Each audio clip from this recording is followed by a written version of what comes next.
back to the Rock Show with Connor Farrell. Today, our guest for fans of Snarky Puppy and Neil Peart from Rush, it is the legendary Gen Z drummer, Tate Cope. Cue intro.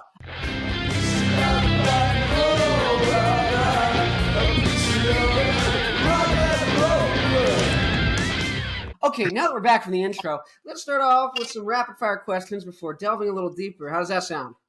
That sounds great, dude. I'm ready. Okay, now let's take it all back. What was one of the first bands you remember really getting into? When you Definitely Green Day. Definitely. Oh, That was the first song I ever actually learned on drums was Basket Case. It's a good one, dude. Basket Case. Okay, okay, and then let's do the next one. I'm gonna come back to that. What is one of the latest bands you're getting into right now? I would say my band that I joined 2 months ago. I'm wearing the sweatshirt. It's called Poolhouse. Poolhouse. Yeah. And what's a song? Do you guys have anything on Spotify or anywhere for people to check out? SoundCloud? Yeah, dude. Okay. 2 songs. 2 of my favorite songs from them. Listen to Easy. Listen to Employee of the Month. Employee of the Month. Yeah. And Nice that's little how it indie goes. rock band. And so, okay, so now let's really get into this. Salt Lake City, is that where you're at? That's where I'm at. Yep. Okay, I read that on the TikTokstagram. So Yeah. I just wanted to make sure. Okay, so what's up with these poor people? When did they start? Did you join them? How did that happen? Yeah, dude, I actually got a cool story. My dog is gonna be messing up the recording. Is it okay if I let him out? Yeah. Okay, give me As 1 long as second. they're cute. As long as your dog's cute. Yeah. If she comes back in, maybe I can hold her up to the camera. All right. Anyways, so how I met this band, I was actually in Guitar Center. I recently got a job there for being a drum instructor, and I was waiting for my manager to go get some training stuff ready for just had a big training day, boring stuff on the computer. So I went to the drum room and I was just playing, and then the lead singer's dad happened to be at that Guitar Center, and they had been looking for a drummer for 2 years, and he heard me playing and he was just like, "Are you looking for a band?" And I was like, "Yeah." And then I saw him in concert down in Provo. The venue's called Velour. Saw them there, and then afterwards I just started rehearsing with them, and yeah, that's how it went. And so, what kind of music? How would you describe this band? It's definitely indie rock. There's a lot of that in Utah, and this is that. And so, what? Give me some indie rock bands. What are we talking about? Are we talking The Killers? What are we talking? Okay. Man, I don't really know what to compare it to. It's kind of unique. Ooh. Yeah, I would just say man, I don't know. That's tough. We opened for this band called Cardinal Bloom, and there are aspects that are the same in both of the songs. Yeah.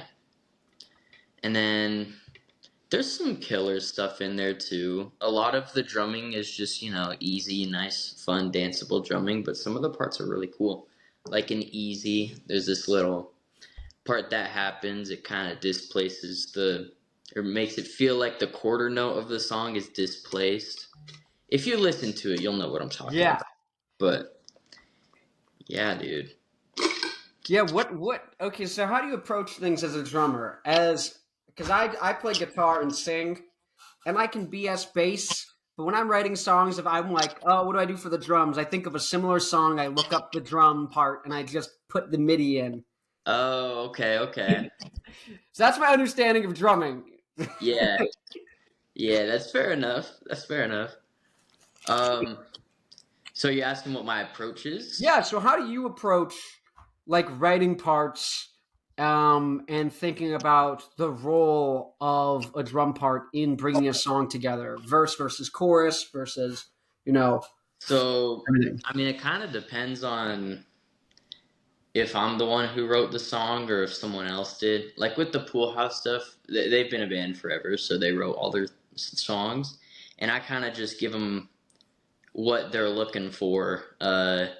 They'll kind of give me a little rough draft of the song, and then I'll play whatever they tell me to, and I'll spice it up a little bit with some of the fills, some of the grooves, you know.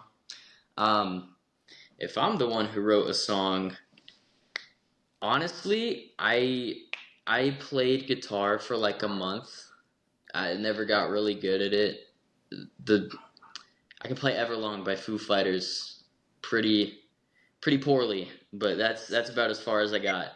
Um, so if I'm writing a song, I almost like to start with the drums, and then I'll have a melody in my head, and then I'll just add the melody later. So that's kind of how I do it, just because I've always just played drums pretty much. I mean, I did percussion in school. I know a little bit about I know all the scales and everything. Don't know much about chords, so makes it a little tricky. Yeah. But I would say that's my approach. Just start with the drums. Because if I'm playing the drums and I'm just messing around, I can come up with some cool hits too. Like just some cool stops in the music. I feel like a lot of that starts with the drums, I would say. Yeah. And so when you're playing drums, are you thinking like, oh, this is more of a verse thing or a chorus thing? Like, how do you think Oh yeah. mentally? Yeah. So I mean a general good rule is and it's not going to be this with everything, but with a lot of songs, the verse will be quieter, not quieter. It'll be on like the hi-hat, not a lot of sustain. And then on the chorus, you're going to move over to like a ride cymbal or a crash cymbal. So it's just going to be pa, pa, pa, pa, rather than just a quiet little chicking pattern. Yeah. And so do you think like I don't know, I guess like do you think about like the kick pattern and then do you ever try and throw double kick in when you're flaring up the indie songs? Yeah, dude. They don't have a double kick pedal on the kit that we use for gigging, but I mean, Just if I were to ever bring one, I'd probably just use it for like some of the songs. They'll do like a little trash can ending where I'm just hitting a bunch of cymbals, hitting a bunch oh of. yeah. That's probably my favorite way to use double kick in that sort of genre. So that's cool. Yeah, yeah. Well, let's take it back. You said the first band you really got into was Green Day. Yeah, How old were you? that's a good question. Probably 12. Probably 12 years old. Okay. Good answer. Yeah. Okay, Good. so did you go through the discography? Like, did you start listening to every album, or was it like what was that No. journey? So, I mean, a lot of my music taste growing up came from what my dad played in the car. So I just hear those songs a lot. Lots of Green Day, lots of Rush, lots of Foo Fighters, Blink 182, a little bit of Nirvana, some Pearl Jam, some Incubus, The Used, stuff like that. Just a Yeah, lot of rock drumming. So that's kind of where I got started. yeah. And so why did you start? You said you picked up a little bit of guitar. What happened to drums? Why did that really seem to be the thing?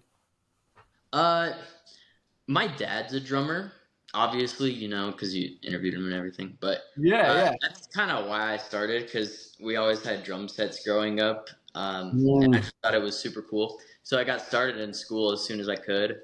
Started percussion in seventh grade, and then from there, maybe like a couple years later, maybe 10th grade, I got into private lessons. Did that for a while, and just got really good at the drums. Because a little secret, it's more fun if you're better at the drums.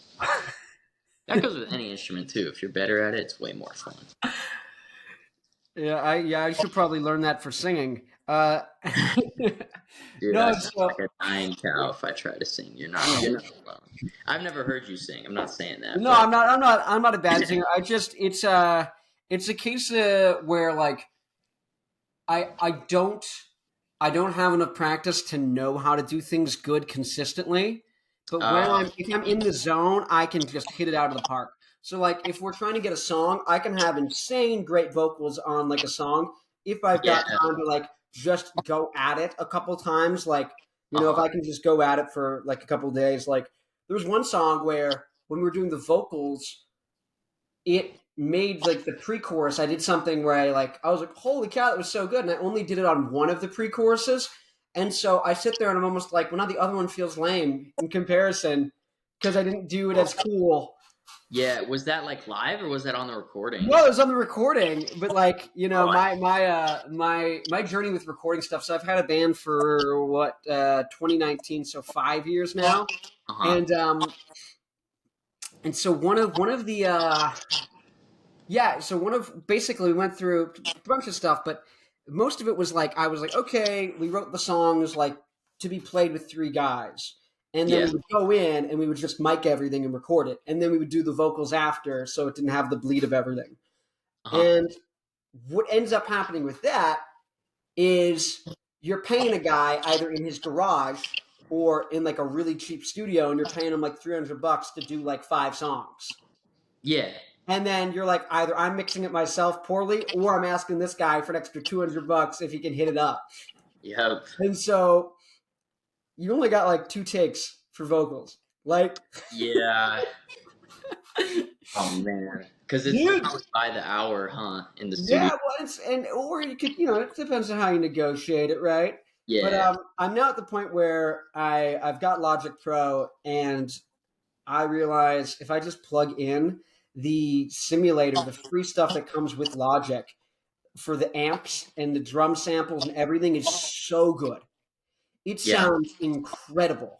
I'm like, I don't know how to do all the fancy, expensive stuff with real gear. You know what I mean? And spend like 10 grand making a record. I'm like, I can have the same quality guitar. You know what I mean? Yeah. Just on my laptop. And here's the great thing: I can do 80,000 takes of the vocals. Yeah. I don't have to You be get good. it perfect. That's very nice. Very, very nice. But then you don't want to get yourself in the trouble where you can't play it live. Yeah. Yeah, that's definitely an issue for some bands. Yeah, Don't like yeah. get their songs or whatever it is. Just won't be able to replicate it live. Oh yeah, you don't want to get stuck with that. And so I guess so you're a drummer, right? And so now you're giving lessons. I gave guitar lessons like when I'm back in college, but when I was I'm doing grad school right now online. But when I was like physically in undergrad, I was like giving some guitar lessons here and there. Usually it's because the chicks want to sleep with you, and then you're just like, oh, you know, you want to learn guitar, and then you just keep leading them on. Anyways, you make good money. Anyways, uh, Yeah. but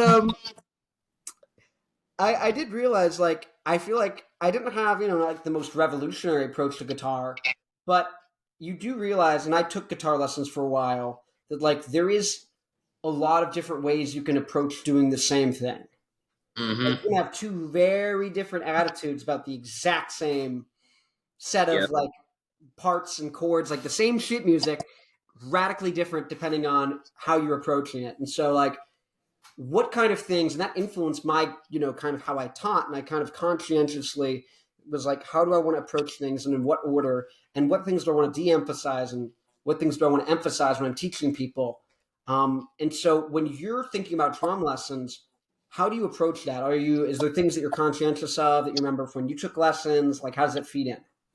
Yeah, dude. There's definitely a lot of stuff from when I took lessons that I apply to others. But what's really helpful is if you, and this is what I did in my private lessons when I was taking private lessons, you just work out of some drum books, and then that makes it a lot easier to find a good process um, in getting the students better, because it's already laid out in a book.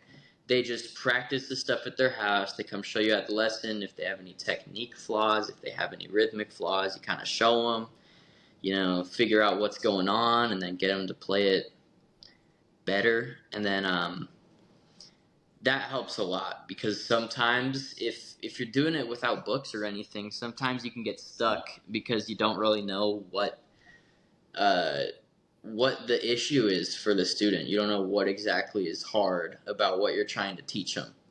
But if you're doing it through the books, they have a whole bunch of similar exercises, like this one I teach out of Realistic Rock. Um, it starts out with some quarter note rhythms, just hi-hat, kick drum, and snare.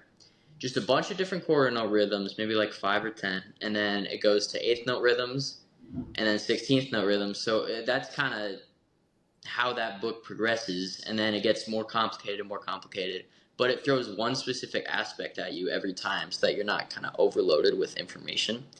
Because it's very easy to overload a student with a lot of different things. Especially if you've been playing forever, you're like, oh no, dude, this is easy. Go ahead and do it. But you don't realize, like, when you were learning it, it probably took you forever too. But yeah, so that has helped a lot, I would say. Yeah. Do you ever find yourself, because this is something I had when I gave lessons, was balancing kind of, I took a similar approach, but I was kind of like reverse engineering it myself. Because on guitar, it's a lot simpler in the sense that you have a right hand and a left hand. Yeah. And you only have things to learn with your right hand and your left hand. You don't have to learn about your feet and then coordinating. Like the coordination between the right and left is pretty easy. Because Yep. really, if you think about it, it's like one pair. You know what I Yep. mean? Versus permutations of like, it's like there's only two possible ways. It's either lining up or it's not, right? Versus I guess I would, not being a drummer, but I would think like, okay, you add in two other things and it doesn't double, it like quadruples, or it's 2 to the 4 instead of just like double. Now it's like, no, there's 16 different ways because now you've got all these different combinations of Yeah. hands and Get ridiculous. yeah. So on guitar, I would have these kind of, I was like, okay, right hand, left hand, and then most of the concepts are left hand, really, because the right hand's pretty simple. Yep. Once you know how to strum and to pick, it's like, do I hit every string or do I hit one string? Yep. That's like, and then there's some stuff where it's like skip a string and then pick between them. But most of those you can just give a couple good riffs to practice on, Uh-huh. or even you can just literally do boom boom boom boom boom boom. It's just getting the spacing, like hitting between two different things almost is how I think about it on a drum. Where it's like Yeah. you just can practice it. You don't need a song or an exercise. You can just go bum bum bum bum bum bum. And Yep. so to bring this whole thing home, I would always think like, okay, here's kind of a linear approach to like right hand, left hand, bringing them together, and then what are the different things you want to do. But then, of course, students would be like, I want to learn songs. Like I want to learn stuff I like. Yep. And so do you let people kind of like, how do you balance the fact that the students might be like, I don't want to do this, I just want to learn a song. Like how do you Yeah. use that? So the way I do it is I have that one drum book, then I have a snare drumming book for just the hands, because that's an Mm. aspect of it, just getting your chops up. And then there's no deadline on it, but we'll just also have them learning a song while they're working on those two books. So when they come in for a lesson, you'll have the Realistic Rock book. We'll go through some exercises in there that they completed this week. Same with the snare drumming book. We'll go through some exercises there. And then they can show me how much they've learned of the song, and then I can help them out with that too.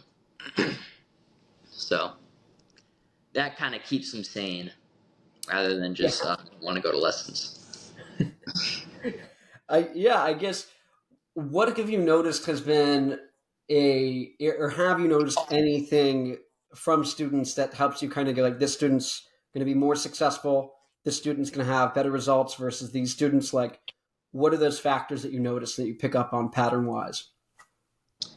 So a lot of it is just practice, and then I don't know how to phrase it, but you can kind of just tell when someone's been practicing versus when they're kind of Mm. just like trying to make it through.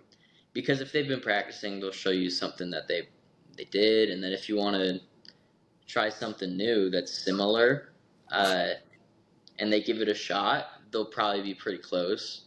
But if Mm. you take a student who isn't practicing and you try and show them that, it just kind of goes off the rails. So I mean, that's a big indicator, practice, and then just how fast they're moving through the curriculum.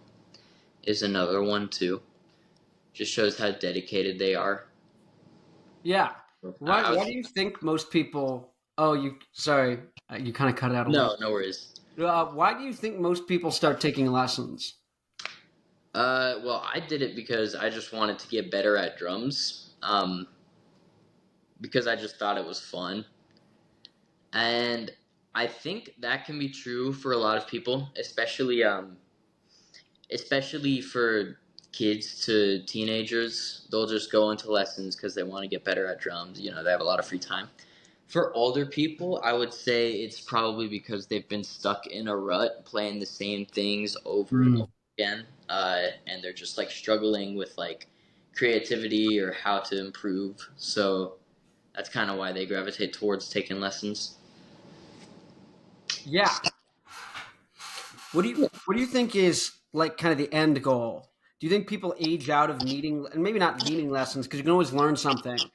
But Uh, I know personally speaking, my goal was always, um, I wanted to be a rock star. I wanted to have a band. I wanted to be a musician, right? yeah, And so I knew I was like, I love guitar and I love playing it. My first band I got into was Green Day too. So yeah, yeah. And so same reason. My parents were always listening to music. Um, it was funny because I remember distinctly, I think I was like 5 or 6, when my mom distinctly like took out the kids bop and she's like, this is just, you don't, come on guys, can we listen to real music? And she put in like, whatever her CD, and it's got all sorts of F bombs and stuff. uh-huh. You mentioned Blink 182, so I don't know if you know, but Travis Barker drummed in another band called the Transplants in like the early 2000s.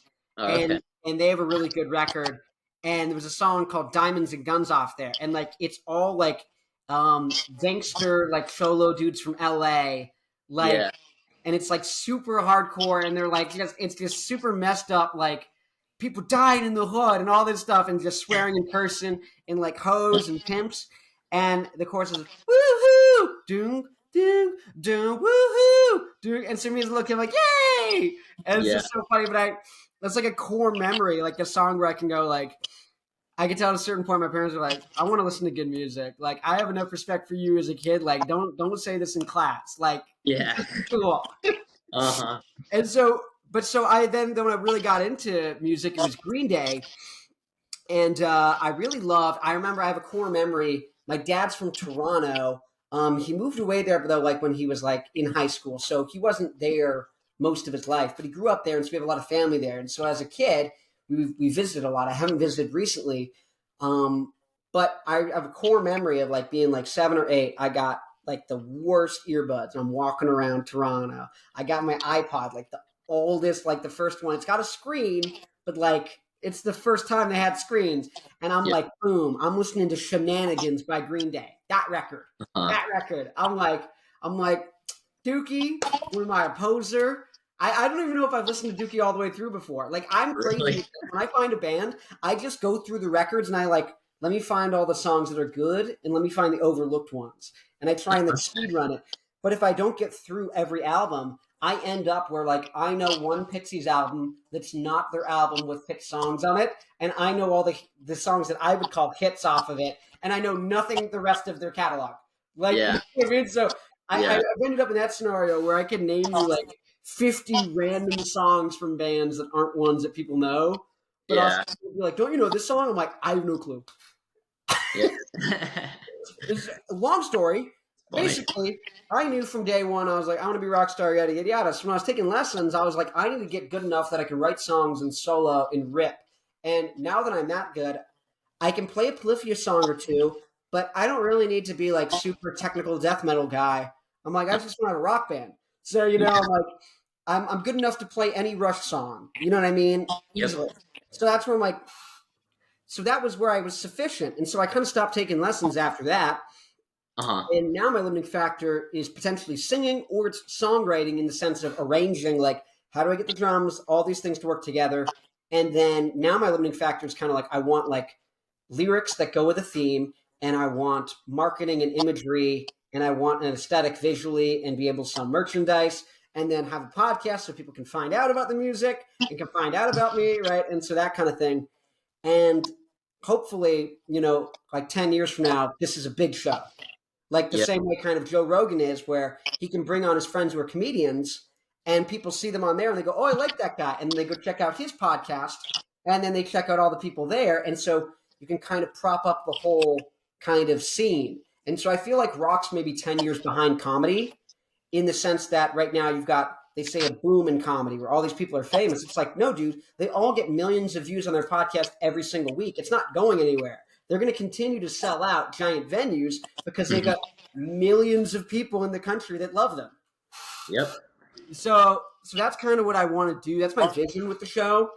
And likewise, when I went into lessons, I kind of had the end goal. So I was like, I can get better at guitar, but like that's me being like, it's probably a Cope.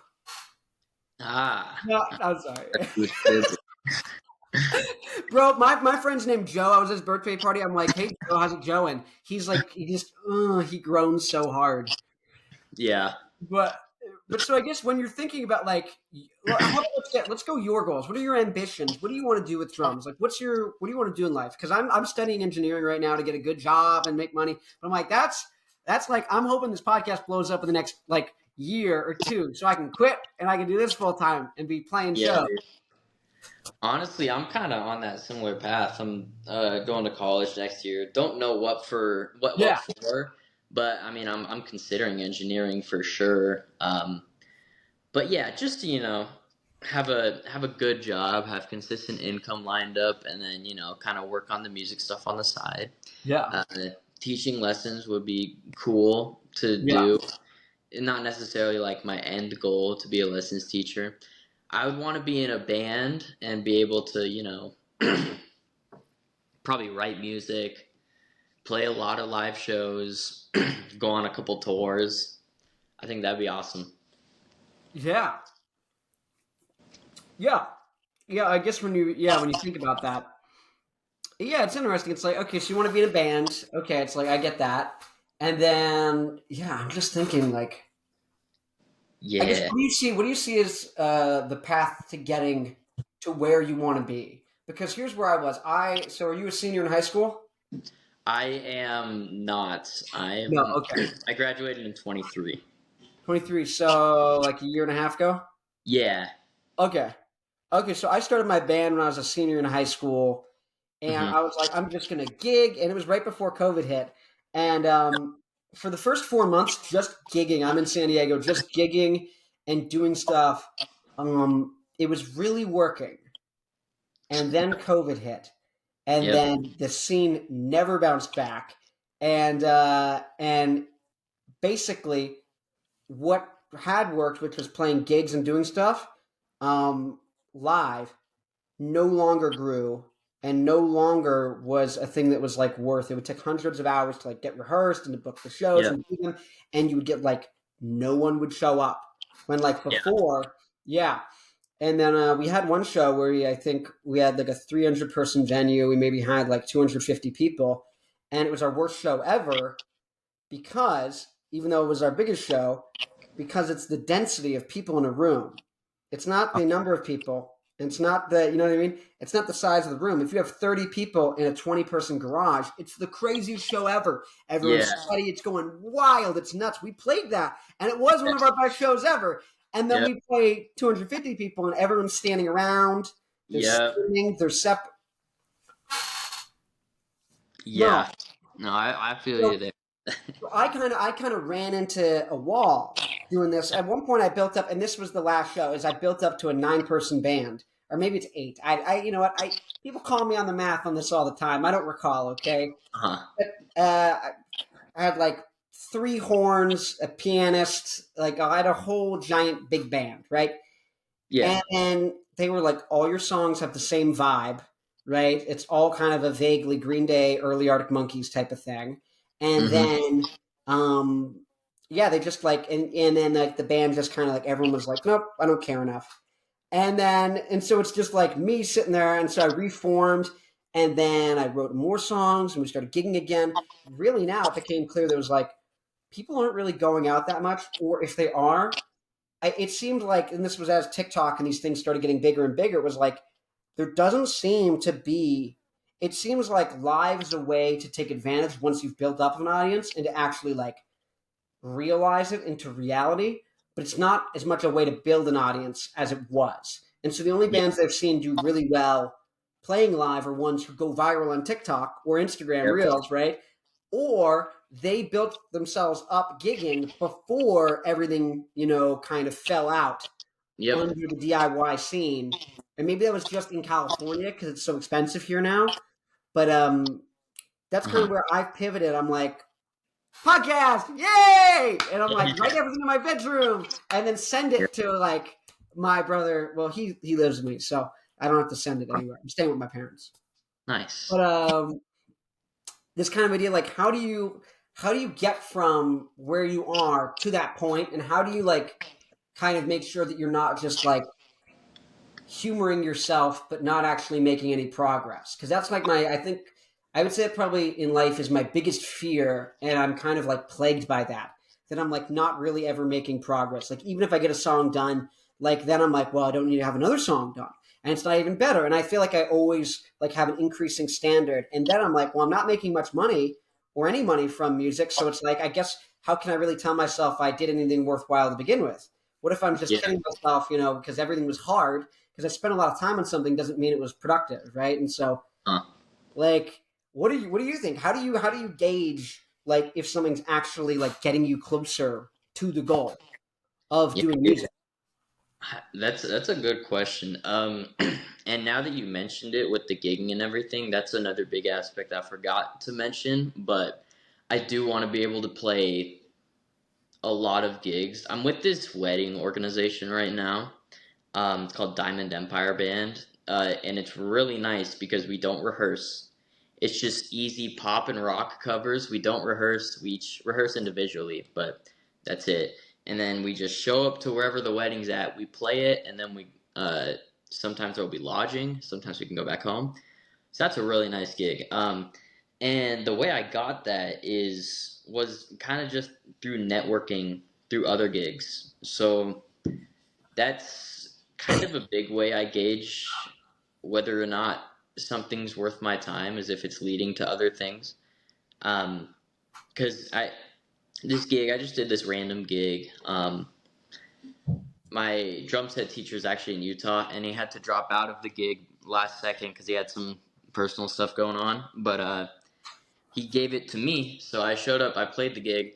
The bass player was like, "Hey, my band needs someone to play this gig in Wyoming. Can you do it?" And I was like, "Yeah." After he heard me play, he was already a part of the organization, and he was like, "You're a good drummer. I'm going to refer you." And then that led to that. And then, yeah, that's sort of been it on that side. I definitely do need to one thing I need to start doing and start like seriously working on is getting a musician's reel. And then like myself reaching out to organizations rather than someone referring me, cuz that'll get me to a decent spot, but yeah, I could definitely be doing more. So that's how I've been gauging it, is if it's leading to other opportunities, making money. Yeah, But yeah, it is tough with the band stuff because it's always gonna kind of be like, oh, is this even worth it? I don't know yeah, if there's a cure for that, but yeah, kind of just gotta yeah, keep pushing. yeah. And then part of me wonders, do I just put a girl in the band so that I can? Mm, Because I'm like, dude, you got a chick playing guitar, boom, it goes viral. As long as she's yeah, like dude. pretty, If she's like, that's it.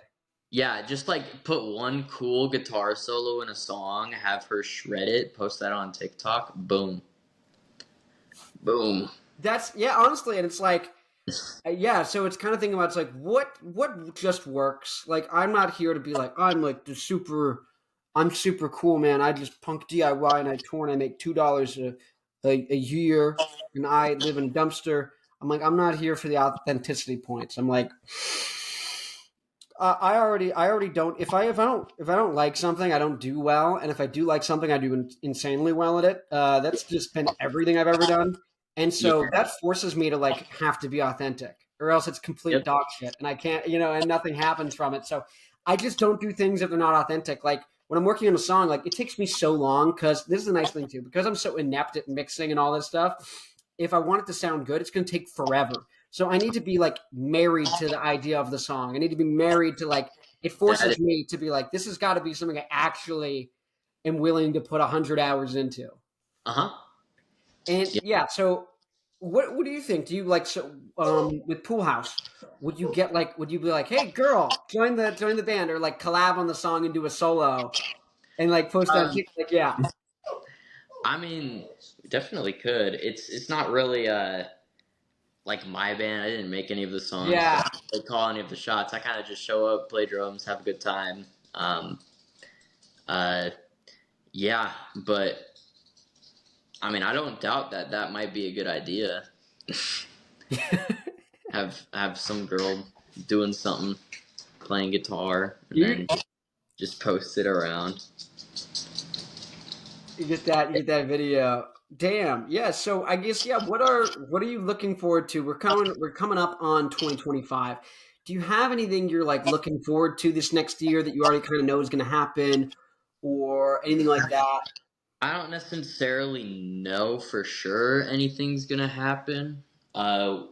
We were talking about maybe 2025, 2026, trying to um, get on a tour opening for someone, like just a small 6 to 8 week tour, which that would be super fun. That would be great. Yeah. Um, and then next year, gig wise, I have a couple wedding gigs lined up, which will be cool. Um, I want to try and push myself to reach out to more wedding organizations because those gigs are like fun and easy. So, and it's cool. I can get a bunch of clips from them because I just set my phone right here and then I just play. If anything cool happens, I just clip it and then post it. So it makes that part easy. Hell yeah. Yeah, Yeah. so that brings me on to a good topic, social media. What's your approach like? What do you like doing? What have you tried doing? What do you want to double down on? What things do you want to explore? Yeah, I'm still kind of in that exploration stage with all that stuff. I've had a couple videos do good, and like I don't necessarily know exactly why yet. So I think my approach is going to be my drums are at a gig right now, and then I'm out of town for a bit. But once I'm back, I'm gonna try and post pretty much daily. I'm gonna try and do. I had this one video of me drumming to the Mario song, and that did really well. That's my most viewed video. So I'm thinking I can try and do those types of videos for like 2 weeks straight and see how people like that. And then if it keeps working, keep doing it. If not, if it's kind of just, average how it has been, I'll try something else. Um, I want to do the gig stuff. I want to have that be like a regular thing that I post. I just gotta record and get more gigs to do that. Um, Yeah, I've been forgetting to record the gigs I've gone to, but that would be cool. I want to try and post that for like a week or two straight. Just try a couple different things, see what happens. Yeah, yeah. So I'm still kind of exploring that aspect. Uh, but yeah, mostly just like entertaining drum videos. Woo! Big slurp. Yeah, yeah. Yeah. That's a good slurp. Honestly, I like the audio of that. Most people, it's a funny thing. I watch podcasts a good bit. Hence why I was like, oh yeah, I'll start one. Uh-huh. A lot of times when people like eat or like drink something, everyone complains like, "Ew, that was so gross." I'm like, you guys are like toddlers. Yeah. And it was so I'm like, I like that. That was a pretty good. That was a good slurp. It was a good Good quality slur. slurp. No, but okay. So yeah. So like thinking about the one a week and then trying that. Oh, this is something. So I feel like it's like every musician's on social media and they say it's like social network, it's like social, but like I feel like this is like doing this, I'm like actually like getting to meet people. even if Yeah. it's over Zoom, we're on Riverside.fm. Guys, use Riverside. Use the code Connor. No, it's free. You don't have to use the code. Yeah. Actually, I will sell whatever your paid version. They do have extra stuff where it can like do clips and different things like with AI if you pay. So Riverside, Yeah. where you at? Where you at, Riverside? Hit me up. Let's get Yeah. going. Let's get going. Yeah, Cat Williams. Oh well, I dare tell you, Riverside, get me on. And I would get give me a commission, Riverside. I'll be a Riverside salesman all day. I'll sell guitars. I'll sell. Actually, there's a friend I went to high school with, and she liked us very airy, breathy, acoustic singer songwriter, and she's really good. It's just like it's not my like type of thing, so I'm not like listening to her all the time. But she's like objectively like insanely good, and she's got whatever like 40,000. I don't know. Last time I checked, it was that, but that was a couple months ago. She was like Wow. big on TikTok, and she's incredible. I was interviewing her, and I was like, "What's in that in your bio?" I'm like, because I was like, I asked her, I was like, "Oh, are you gonna start monetizing, doing some brand deals, doing whatever?" She's like, "No, no, no, no, no." I'm like, "Well, in your bio, you've got webstrings.com, and they sell guitar strings like $3 a pack, which is like at least half what anyone else charges." So I'm like, "That's a really good deal, first off." But I was like, Yeah. "What is that?" And she's like, "Oh, it's my dad's company." I'm like, "What?" And so Oh. her dad makes guitar strings, and it's so funny now because literally me and my brother, we were like down at like Starbucks, like just working on some school stuff, and Mhm. we see a guy coming out of the bathroom, and I look up. My brother's like, "No way, it's her dad!" And then we just started talking, and we are just talking about guitar, talking about stuff, and then he was spilling the tea. He's like, "Yeah, she's got a new boyfriend. You know this guy?" We're like, "No, we don't even know who that. We didn't even know she had a new boyfriend." And he's like, Uh-huh. "Well, he hasn't come by the house yet. Like, I haven't met him." And for Yeah. context, she lives with her parents. So he's like, this dude's Oh. got to be ducking me on purpose. And we're like, well, how long have they been dating? He's like, oh, maybe like a couple weeks now, maybe like a month. I'm like, okay, but like, are they only hanging out? Have they only hung out like 3 or 4 times? He's like, no, they hang out like every day. I'm like, oh. Jeez, dude. I'm like, this dude is ducking you. And Yeah. he's like, I got my spidey senses up. And he's a chill dude. So he's like, if you're ducking me, what's wrong with you? I'm like, we don't know. But that was a pretty funny thing. We just bumped into this guy. And so I've known her for years, and actually it was funny because she came on with our other friend who I just interviewed last episode, hasn't gone out yet. Have you heard of the band Goose? They're a jam band, kind of like the Grateful Dead. Dude. They're called Goose, yeah. I don't think so. That's okay. You don't need to. No, I mean, they're not like, I'm not listening to a lot of them. They're good, but they just literally, they'll just like play songs and then they'll solo for a while. And I love Frank Zappa because he would like write good songs and then he'd rip an 8-minute guitar solo. You know what I Yeah. mean? But he's like shredding so like good and insane. He's doing all sorts of polyrhythms and crazy stuff. So it makes sense. He's got 8 minutes worth and it's dense. You know what I Yep. mean? And so you're like, okay, go off, King. It's like, it's like Neil Peart. Seriously, dude. But Yeah. literally, it's it's Yeah. it's like incredible. But in the Goose people, they're more laid back, so their solos instead are like 20 minutes. You feel Oh. me? Yeah, yeah. So they're on a different wavelength. I think most of the people are on psychedelics. Like, I'm not saying that as a dig. I'm saying that it's like part of the allure. Like, if you're on Yep. shrooms, I don't really do drugs or anything. Yeah. Caffeine's probably my biggest thing that I go on a journey with. I quit and I'm back on. And, Yeah, uh, dude. That pre-workout is a devil. dude, I'm using Gorilla Mind. Have you used that? Oh, I love Gorilla Mind. I don't have it right Rotational now. Right now, plates. I have a Sebum Raw. I'm trying it out. It's pretty good. But Gorilla Yo, Mind's having a sell right now, so you should stock up. dude, I know, dude. Oh, I'm so happy. My dad's like almost 60, and he's like he thought he was like fat, but he lost a bunch of weight because he's been lifting a lot since my brother and I like freaking Sigma lifters. Come on, Yeah. hit the lats. Yeah. Nice. Hit the. Anyway, this is the only outfit where you can't see. I hit. Oh shit! No, dude, Oh, I it's a look good small. out. It shows off the lat. My lats are my strongest asset. My chest don't do a side profile. I'm trying to pop up the chest. I'm hitting upper like nonstop. I just hit incline chest freaking Yeah. every day. Dude, I skip leg day so hard.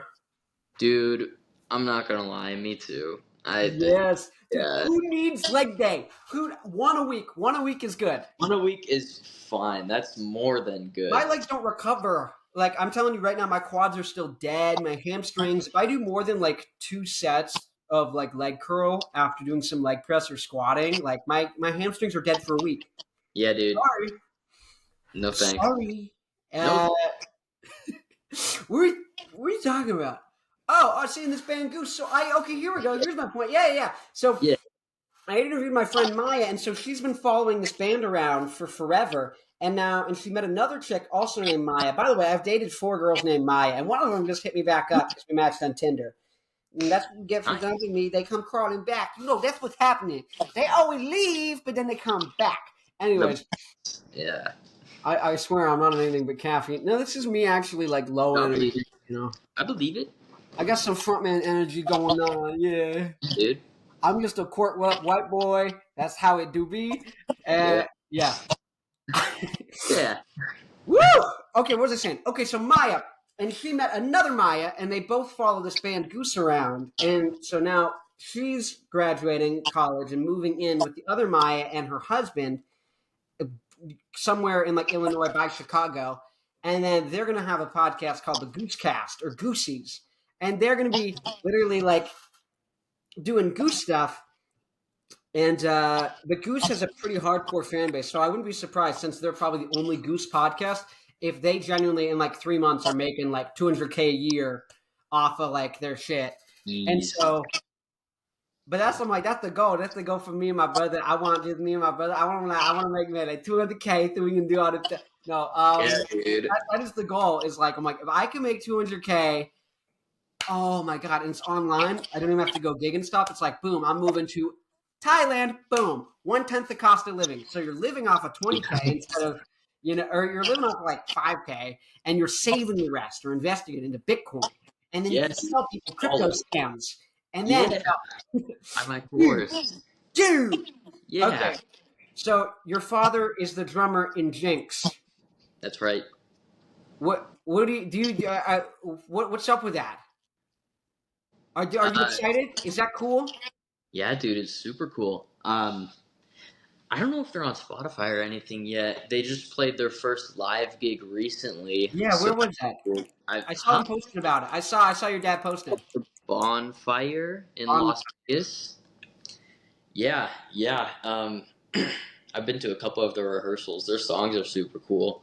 Rolo's like shredded, and he's shredding on the guitar. Great, like, great little not front man, but little side shred. Little Great. side man, little Yeah. side piece. Yeah, he's the one that writes everything, from my understanding. Oh, okay. Yeah, dude, it's super cool. I'm excited to see them play more shows. Dude, well, do you think Poolhouse should open? Yeah, dude, I think that'd be awesome. Yeah, dude. I'll pitch it to them if they need any openers for sure. You're like, look, this is us, this is you, this is together. Yeah, dude, it'd be beautiful. Oh, It would be beautiful. it would be beautiful. And so the reason I was bringing up my Maya friend is because she was on the podcast with me with the other friend. Her name's Wesley, whose dad does the string stuff. And this was a whole long thing. I didn't find this out. This was all to give context, and you'll see. It'll make sense in a second. It'll all make sense to you. Okay. And the Wesley chick, they were both saying, they're like, "Oh, you were my first kiss," and the other girl said, "Oh, you were also my first kiss." I didn't realize it, and I was like, I didn't date Wesley, but I realized, oh, we did theater together in high school, and we were both understudies for different people in the school play, and the acting teacher had us like do the play as the understudies, and we had to kiss in it.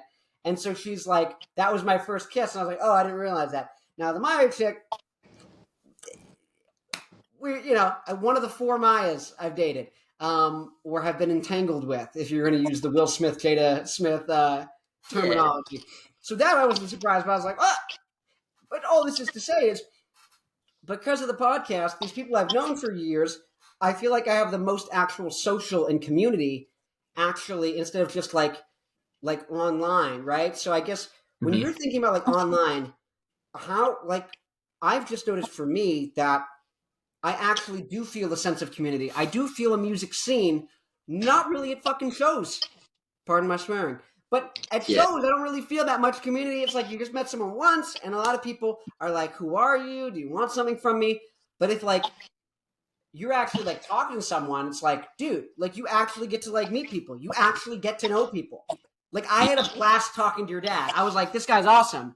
And he was Yeah. like, dude, when you're in Vegas, he's like, come stop by. He's like, come say hello. I was like, hell yeah. And I'm like, and so just like people are so nice, but like when you just like interact versus like in a comment section on TikTok or like a reel, it's like you don't actually get to like Yeah, dude. interact with anyone.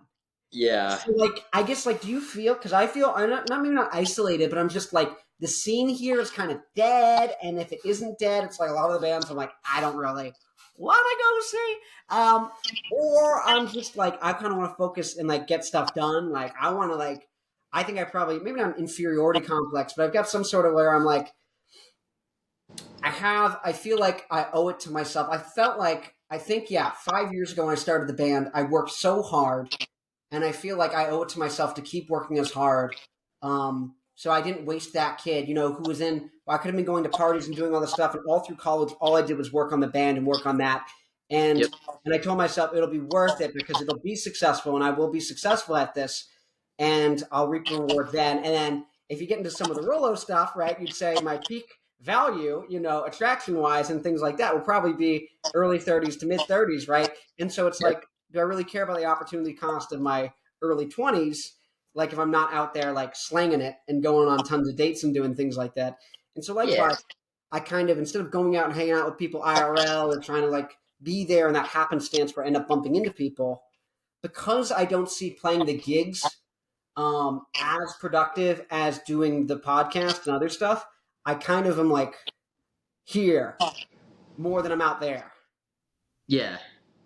Yeah. Yeah. So long blurb to say, what do you think about like online and the state of the rock scene? Because I think it's like premature. Like I think we're so like rock music is so like it hasn't caught up to the internet age yet. Yeah. Yeah. I agree with that. I think there's yeah, with the gigs and everything, I know what you mean. There's just some people that kind of just show up and then leave. Don't really get to meet them or anything. And then Yep. online, if you're actually interviewing people one on one, it does build a sense of community. But they just got to figure out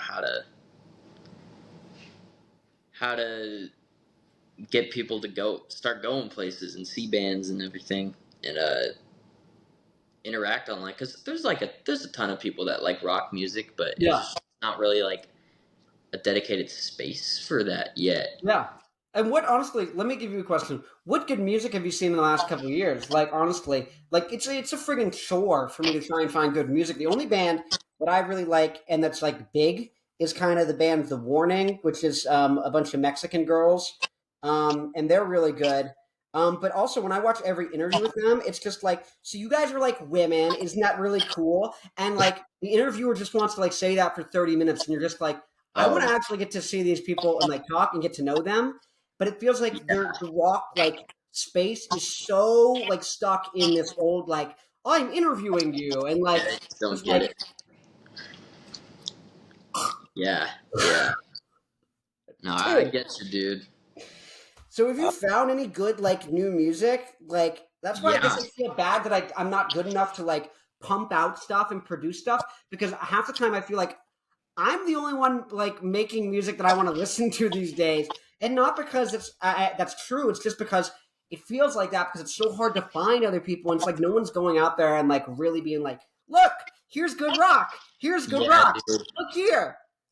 Yeah, there's a lot of like indie stuff that's been blowing up recently because Yeah, that's sort of like the trend right now. But but no rock wise, distortion. I haven't really Where's seen. distortion? Where is distortion on the guitar? Yeah, yeah, right. It's nowhere. It's nowhere. I did find this cool fusion band though, and the only reason I found them is because the drummer has a huge YouTube channel, and he made the band. So I found him through social media, and there's not a lot of well, no, there like with rock fusions, like rock, same thing. Social media wise, there's just not a lot of people pushing it. But since he already had the platform and the music was like genuinely good, people just started listening to it, and now they're Yeah. touring everything. So yeah, it's definitely a shift for sure from what it used to be. Yeah. The gigging and everything. I hope that comes back. That'd be cool. But like right now, yeah, it seems mostly just online is the way to build your audience. I'll tell. Let me give you something. I've thought. Here's my only thing that. Okay, let me give you a theory. I Okay. think online you can see. Oh, look, I'm not wearing jeans. Oh, yeah, the outfit. Yeah, illusion gone. Anyways, look, you couldn't see below me, so you thought I was wearing my jeans, and I normally wear this outfit. Ew. Anyways, I'm not wearing the full outfit. Okay. Anyways, this is me being big and theatric for the camera. Just kidding. Yeah. The voices tell me to do this. Yeah. No, I'm fucking with you. Anyways, what Yep. was I? So you were saying, okay, so my kind of hypothesis is, and this is what I see with comedians, is like, if you're just starting out, doing the shows doesn't really make much headway, right? But if you start popping on the internet and then you do a show, boom, it sells out. And now the shows have momentum. And so other people who are just starting out can just open for you on those shows, whether you're a comedian or a musician, and then that can build their audience. They don't Yep. have to go up on the internet, right? And so it's how do you get to critical mass? And so I think it's either you do it on the internet, boom, like you were saying, this guy has a big channel, and then you check out the music. Now he could probably sell out and tour, Yeah, dude. right? Yep. And he gets the opener. And then he could pick. So this is my thought is, Yep. I build this audience, and really the real thing would be is like, if at some point I could get, I mean, if I just do it myself and brute force and no one else like who has a bigger platform throws me on, okay, it'll work. It'll just take more time. But if I can get on some sort of like, or if you, not even just me, but like anyone, if anyone in rock can just, who's got an audience, like start being like, look, this band, I'm having them on my show. They're on my channel. Come see them. Come listen to these Yep. people.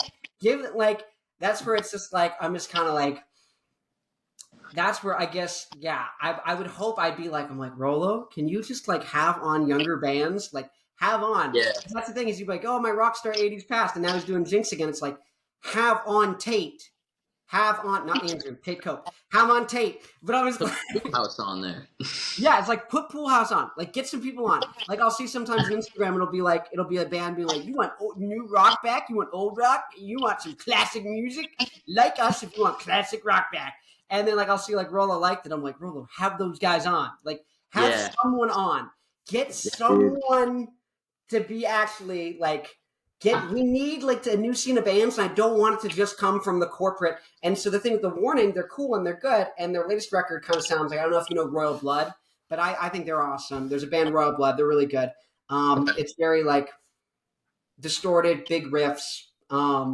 You'll hear it. It's it kind of like some people go, oh, Led Zeppelin, Black Sabbath, like just very classic rock type of sound, maybe a little bit of White Stripes, just very like normal, nothing crazy, no screaming, no jazz, just like very kind of baseline. Anyways, but the Warning, they signed to Warner, and so they're going through like kind of the labels, and so you get more of this legacy kind of feel. And it's not like woke per se, but it's all just kind of got this like sliminess to it. It's all very manufactured. You don't have this authentic rock thing, which is kind of the whole point of rock, right? Yeah. It's kind of like, yeah, to do rock, but like corporate kind of it's a contradiction. It's no longer really rock. Defeats the purpose. What one of the rock stars, they say, screw you, I'm doing whatever the hell I want, and I don't give a shit. Yeah, and dude, so, exactly. So that's kind of where part of me goes like, I don't want and I think it's fundamentally untenable for the only place where new bands come out of is these labels and things, because the labels anymore they used to like, because you can make so much money off of record sales, right? You can make hundreds of millions of dollars. Now you can't. You don't make money off the records, right? Yep, it's just all on Spotify now. And what money is there? What money are you making on Spotify? You know what you're making on Spotify? They just announced this. They've now got Spotify for creators, where now on this episode on Spotify, there will be shorts, and I'll be posting reels and clips from this episode. and hopefully people go, wow, that's good, and it'll pop up on their Spotify, and then they'll watch the full episode, and then we can run ads on it. Shorts? Yep, they're building out a whole kind of like YouTube podcast with like, short form content and all this stuff. By the way, It's pretty smart. do that because I'm going to hop on it because they just announced this like a week or two ago. And usually when platforms have a new thing, you can get a lot of growth. So honestly, I should like do a bunch of episodes, bunch of clips, bunch of things, and like try and grow that because hopefully no one's posting on Spotify like that. So they're like, oh, show this to everyone. Yeah, that's a good idea. Dude, well, how do you get on guys know? Dude, but get on that with your drums. For sure, I will. Yeah, and here's what I found so far is one of the last guys we had on was I took a break for like a month or two just because I was like, what do I do with my life? And because now I'm in like engineering school, trying to be like, when do I need to get an internship? That's a lot to have going on. Respect. Oh yeah, and I've got a website called newrockdynasty.com. I got to update some of the info on it, but basically it's like a free like if you have a band or you want like a website or a place for your fans, it's there. It's free. Like on TikTok and Instagram, they only show you to a portion of your followers. Not every person sees everything you post, right? So I made a website where you can literally just talk directly to your fans. It's not Reddit or someplace where you can get censored or it's all going to be bots. It's just like there's a random website you can go on here, you can post stuff. I have a function where you can like sell merchandise, but like it's kind of glitching the website out, so I'm gonna have to remove that. Okay. But if you want to, you can go use that. But I was gonna say, what was I even thinking? What are we talking about? Oh, the Spotify, the shorts. Oh, here's what I was gonna say. The problem is on the internet, you're not getting to talk one-to-one. So I was like, here's a place where you can actually talk to your fans. You don't need to make an email list. You don't need to make a whole thing. And the whole pitch is that like, if you can get 100 or 1,000 true fans on there, then you can actually talk to them and be like, do you guys all want to buy this $10 shirt? Do you guys all want to buy this $15 shirt? Do you guys all want to pay $8 a month for a Patreon if I do exclusive content? And if you can put up a poll, and if everyone says no, then you don't start a Patreon. But if you can get like 1,000 people and you can actually just talk one-on-one with them, you can actually see like, what things do you want from me? And how can I make $100 a person per year? And then if I can, then I'm making 6 figs off of music, right? And so I kind of built that platform because that's kind of the thing I want. I still don't know how the hell that's going to make me money. It doesn't. It costs me money to run the website, but I'm keeping it up just because I think it's good for the sake of rock to have like a thing. And if no one uses it, then no one uses it. But if it does become useful, that's good. Why did I get onto that? Why did I get onto that? I was talking about the Spotify thing. Oh, so I had on this guy, Grady Spencer. I told you I took a 2-month break. Anyway, so but prior to the 2 months, I had on a guy, Grady Spencer. And then after that, I had your father, the excellent Tate Cope, the Jinx drummer. You should go check him out. You should go check them out. No, but I am excited to see Jinx. I really do hope they put up like stuff on Spotify soon. Like, and they get cooking, they get some recordings. Yep. Dude, that'll be good. And then like, my understanding, or at least my guess would be that like this is stuff that Rolo wrote before, but now that he's got the band after they record that, and then once they work on new stuff, maybe they all kind of like collaborate. So maybe they could get like, you know what I mean? Yeah. I think you're right. It is stuff that Rolo wrote a while ago, and then that's what they're playing right now. Is the older Rolo songs. Yeah, and it's really interesting. I'll tell you, from having a band is like, and being the songwriter of the band, when you get other people to join the band, it really changes, especially if you get more than a couple people different.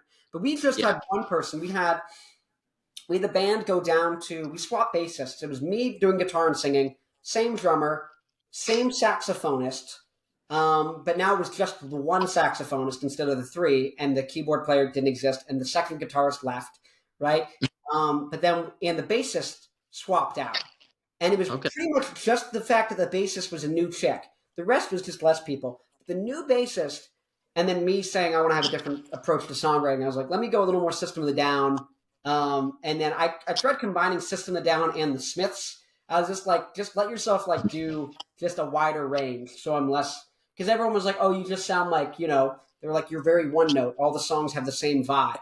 And that's why no one likes you or loves you or ever will. And so that's what I was told as a young boy growing up. No, that was the other bandmates told me. But when we added the bassist, the songwriting completely changed. Even when we played our old songs, I would want to approach them in a different way. You know what I Yep. mean? And kind of like add some flair to it. So I wonder if that's what'll happen with Jinx. Oh, what I was saying. Okay, I'm gonna finish the point. The Grady Spencer guy is awesome, and he has a big following on Spotify.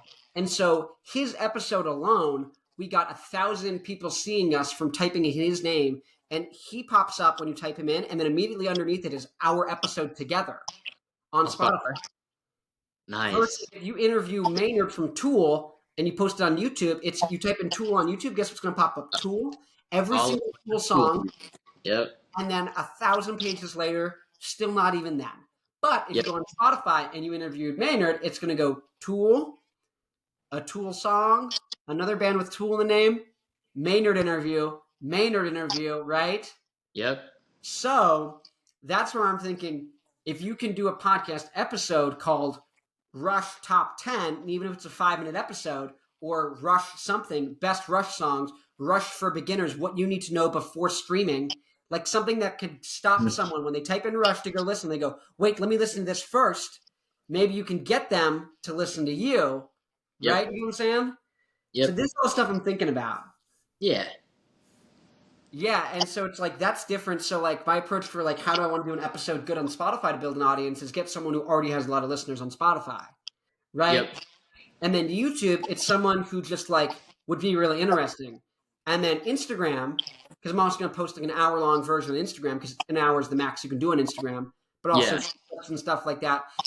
Instagram's good because you are on Instagram. That's where you're posting. And so if I post this on Instagram and my people, your people, whoever, but if my people see it, they click, oh, right here, Tate Cope, and they see Tate Cope drums. They're straight there. You know what I mean? They're right on the app.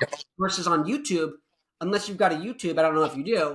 If you have a YouTube, then it'll be linked. People don't really click as much, but on Instagram they do. They click the. So I'm just thinking about like all this stuff, and then X is interesting, right? And so I wonder with that, and with TikTok too, it's like TikTok, you guaranteed get like 600 views if you hashtag. That's been my experience. Yeah. And I've got like 400 followers on TikTok. I've got like, I don't know. To me, it feels like nothing. I can't even live stream. It's like, who am I? Like, what? I'm no one. Less than no one. Yeah. Weird how that stuff works. You can get like 100,000 views and then get like 50 followers from it. Bro. dude, yeah, I feel you. It's funny because I did the math on it, and it seems to me I could make like 100K a year from this if I get 20K views an episode twice a week, right? Okay. The problem is people only continue to pay that, advertisers, right? And that's assuming you're selling ads. The only reason they'd pay that though is if people actually get to see the ad and then they buy their product because of the ad. But if a lot of the views are coming from the fact that people saw it for 3 seconds on TikTok, you know what I mean? Or they saw Yeah. it on Instagram for 2 seconds, you're like, you got to 20K, but like, what the hell did that do? And so then no one will actually pay. So it's kind of like, do you have to wait till you like get 20K on YouTube? You know what I mean? And you can like see that it's 20K or like, so that's kind of what I'm like, figure it out, working Yep. on. Yep. Yeah. So where's your brain with all this stuff? Are you reconsidering doing internet stuff or like doing a podcast or doing something now that I've convinced you of all this great glory of podcasting? Yeah, dude. I mean, podcasting is great because it's like long watch time. If you get someone to watch the whole thing, it's a ton of ad revenue. It's a great source of income. And I think I want to do one eventually, but yeah, I don't know if that would have to do with like music stuff. I think music wise, I'm just gonna keep posting shorts everywhere, maybe make a couple YouTube videos.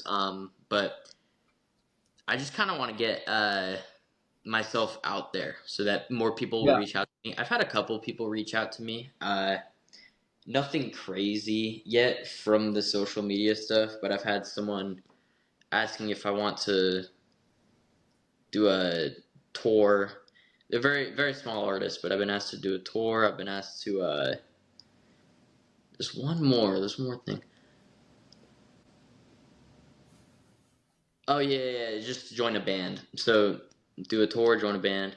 So my thought process is if I get more eyes on me, I can have more of that stuff coming in, and then eventually I can also maybe do some brand deals too, get some free stuff, maybe get a commission if we sell.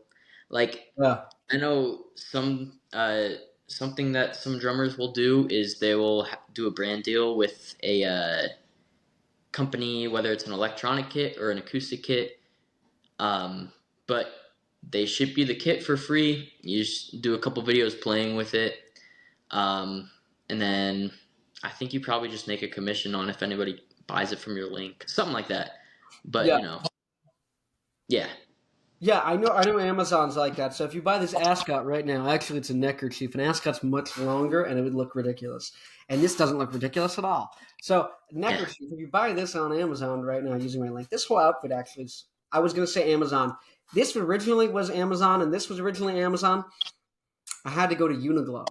Uniqlo, they have one in New York. They just opened one in San Diego. Anyways, it's like a Japanese company or something. I don't know. It's Okay. Oriental. Cancel me. Yeah. Anyways, Oriental means of the East. Whatever connotation you want to put, I'm using it to literally mean it's something of Eastern origin. Anyways, I'm too nerdy. I'm too nerdy for you to try and come after me. Okay, Exactly. I'm the 190 IQ Jew. Okay, I'm the smartest Jew in the media. Okay, that's the thing. That's the see. I run this media for a reason. You know, it's because I'm on top of it. It's because I got the big brain. No, you know, and a lot of people like to, they like to say, why do the Jews run everything? I don't know why, but I know why I run everything. It's because I'm really smart. I happen to be Jewish. You know, if you want to say those are correlated, that's on you. But I happen to be a super genius. I don't know. I don't know what you're talking. Yeah, no, that's how it works. That's how it works. That's how it works. If you're a super genius, you can do whatever you want. I think it's in the Bible. I think it's in the Quran. I think it says that. I think Declaration of Independence says I'm goated for real with the sauce, so I can do what I want. Yeah, dude, if you're Jewish, you're goated. I can run it. I can run. I'm trying to not say shoot. I can run shoot. I can run shiz. Shit. Yeah. That's a load of malarkey. Hawk Tui. No, you said you want to talk to people on social media, right? What's wrong with that? No.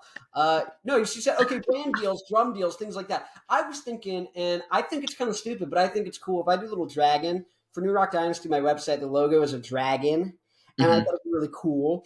If I did Dynasty Strings, little dragon, I made a mock-up logo. You know what, screw it, I'm pulling it up. You talk to the camera. Tell everyone where they can find you real quick. Tell them where they can find me. Yeah. Okay, my YouTube and my Instagram is Tate Cope Drums. TateCope Drums. And then my TikTok is just Tate Drums. That's where you can find me. Do you oil up? I don't oil up. How much? If I hit 100K followers, we'll see. Oh gosh, darn you, screen. Let's see. Wait, no. I'm trying to. Oh, I see. Yeah. Oh, it's like it's making it a little blurry. Maybe I turn the brightness down. Actually, I see it. What are the numbers at the bottom? Oh, it's a pack of 7s. I play with some light ones sometimes, but I made like 9s. Let's see. Okay. I thought I could do. I was like, okay, there we go, boom, and I was like, okay, what if I? And so I'd have to, of course, talk to Mr. Price, the proprietor and owner of webstrings.com. Of course, I'd have to talk to him and proposition him, but he sells strings for like $3.50, I think, and I'll be like, what if I did $7, and then like I give $1 like in commission to anyone who like sells them, right? And so I'm like, what if you can give them to me for $3? I can sell them for $7. I make $3 every time. You make $3 every time. And like whoever, if some influencer sells them, they make $1. And it's still the same price or cheaper than Ernie Ball or any of the other ones, even though it's the exact same company that he buys in bulk from. It's the same plant in China or wherever the hell, right? Yeah. The exact same. He told me it's the same strings. Leave it. Yeah, so that's where I was like, And so that's where I'm thinking, and then also, let me show you this. I'm just stealing everything to the internet because no one's gonna steal my idea anyways. Because who cares about me?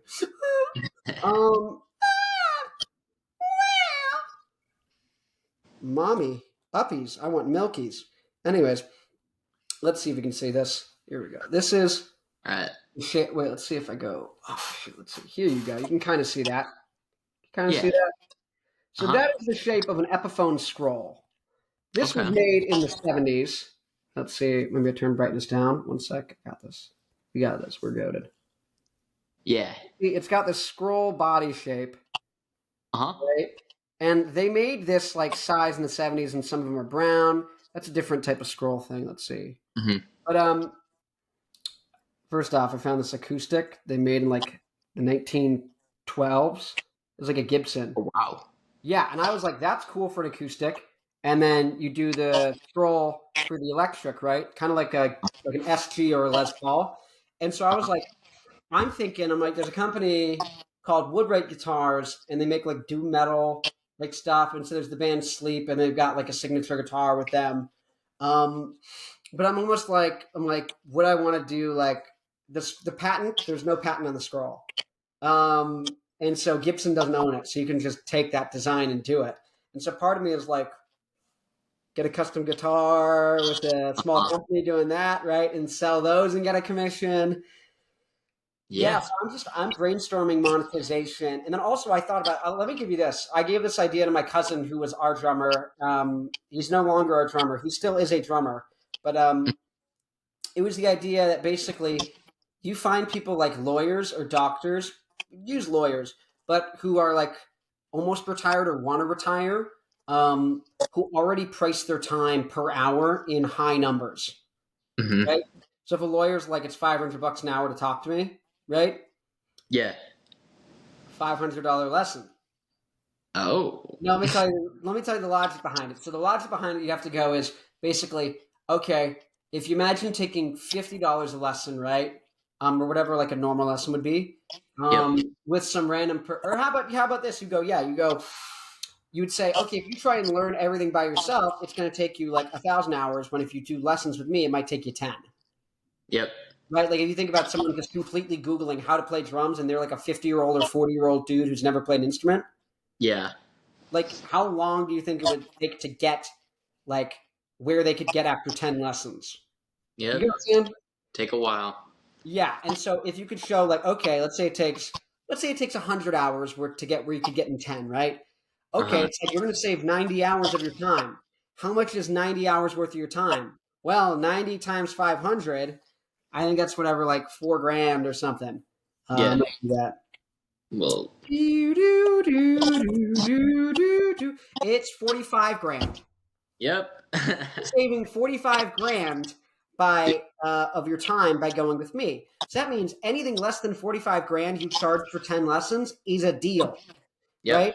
So let's do 800 times 10 lessons. That's 8 grand. So in theory, you could charge 8 grand, and they're still, in terms of their cost of their time, saving whatever, like over 30 grand, over whatever, like 37 grand in worth of their time.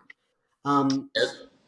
And so I was thinking, I'm like, okay, you get that pitch really good. And then you do the same thing instead. You're like, how long would it take with another teacher who isn't as good?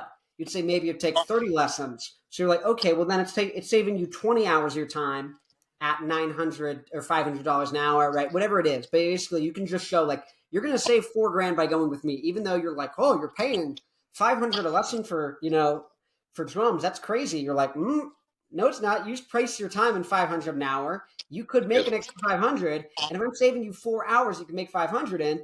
Then this is $2,000 worth of time. You know what I mean? Yeah. And so that'd be kind of the way to think about it. And so my thought was, you do that, you get really tailored, because you only need a couple people per year. You only need like 10 students for that to work to make 100K. And so my idea was like, okay, well then guess how you can reach lawyers? I'm going to do ads on the internet. No, mail them. Put a nice embossed, like fancy, like the red seal thing with the stamp, right?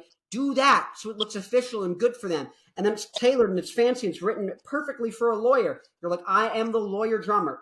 And you do all your legal kind of metaphors and jokes and stuff. And you say, I specialize. Here are my results. I took others, so you take on it first. You'd have to take on some people for free, right? Yeah. And then you would get really good results after like a couple months of like teaching them and show this is 0 to hero. Here's his whole progress. You can watch all of the recorded videos of all of our lessons on my website on my YouTube channel of me taking this person from zero to incredible. Now, Yeah. here you go. It's $1,000 an hour, but if you want to do it, because then you only need to give 100 lessons a year. Yeah. So it's like, Yeah, dude.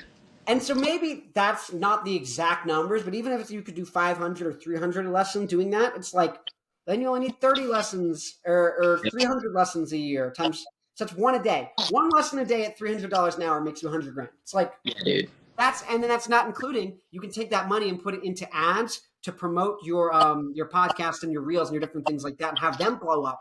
And so now you're making money off of your blown up social media because you had money to invest from doing the lessons. So now you can start making 200K a year, 300K a year. Now you can go on tour. Now you can do less lessons and go on tour, and you can charge more because now you're a famous guy giving lessons. So the whole game flips. Mm-hmm. That was my idea, and so I'm like, maybe I do that for guitar, but like honestly, I'm such a talker and such an outgoing person. I get so much energy from like talking right now. Like I'm like, oh, I felt so awful earlier today. I was like, oh, I'm not waking up. I'm sore. I have a hypertrophy response going to my biceps, but they hurt. Yeah. And I'm like sitting here like feeling my biceps. I'm like, I want to hit arms, but I can't. And now that I'm on here, I'm having a great time. So that's kind of where I'm like, maybe I lean into this. I'm like, I can do this. You can pay me to do this. Whoa. Uh-huh. So what do you think about that idea? Crazy? I mean, I think it could work. It's just, it would be pretty hard to find the people. That's the hardest part, is finding the people and then coming up with a good pitch. Yeah. But yeah, dude, that's not unrealistic. Yeah. Yeah. And so that's kind of where I'm like, that's where I'm at right now, is thinking like, what are the things, what can I do, and what do, Yep. Yeah. Exactly, dude. I mean, this is where I would go. I go to the camera and go, please, Rollo, have young bands on, please, please. And you go beg, and then you grovel, and then you go to the altar and you go, and you kiss the shoes, and you go beg, and you plead, and then and you go, no, peasant, go, you do not. But anyone with like any modicum of loving rock who's got an audience, it's like, please. Help the youngins bring back rock. Come on. There's nothing wrong with indie music. Find someone that would do that. Yeah. Well, it's gonna be me if no one does it. Begrudgingly, I'm gonna be here. It's gonna take forever. But I mean, it might not take forever. It might blow up in like a year or two, which is like honestly awesome. Yeah. Dude. Yeah, it is nice. So it's actually surprisingly easy to like get people up. And this was my idea with maybe doing shows, is if I do want to get a lineup together, like the Pixies are on tour and they're playing like places I can just call and they'll let me open for them. So it's like, oh, that's if you ever want to go to Phoenix, Arizona, the Marquee in Phoenix, Arizona will pretty much let you open no matter what. Dude.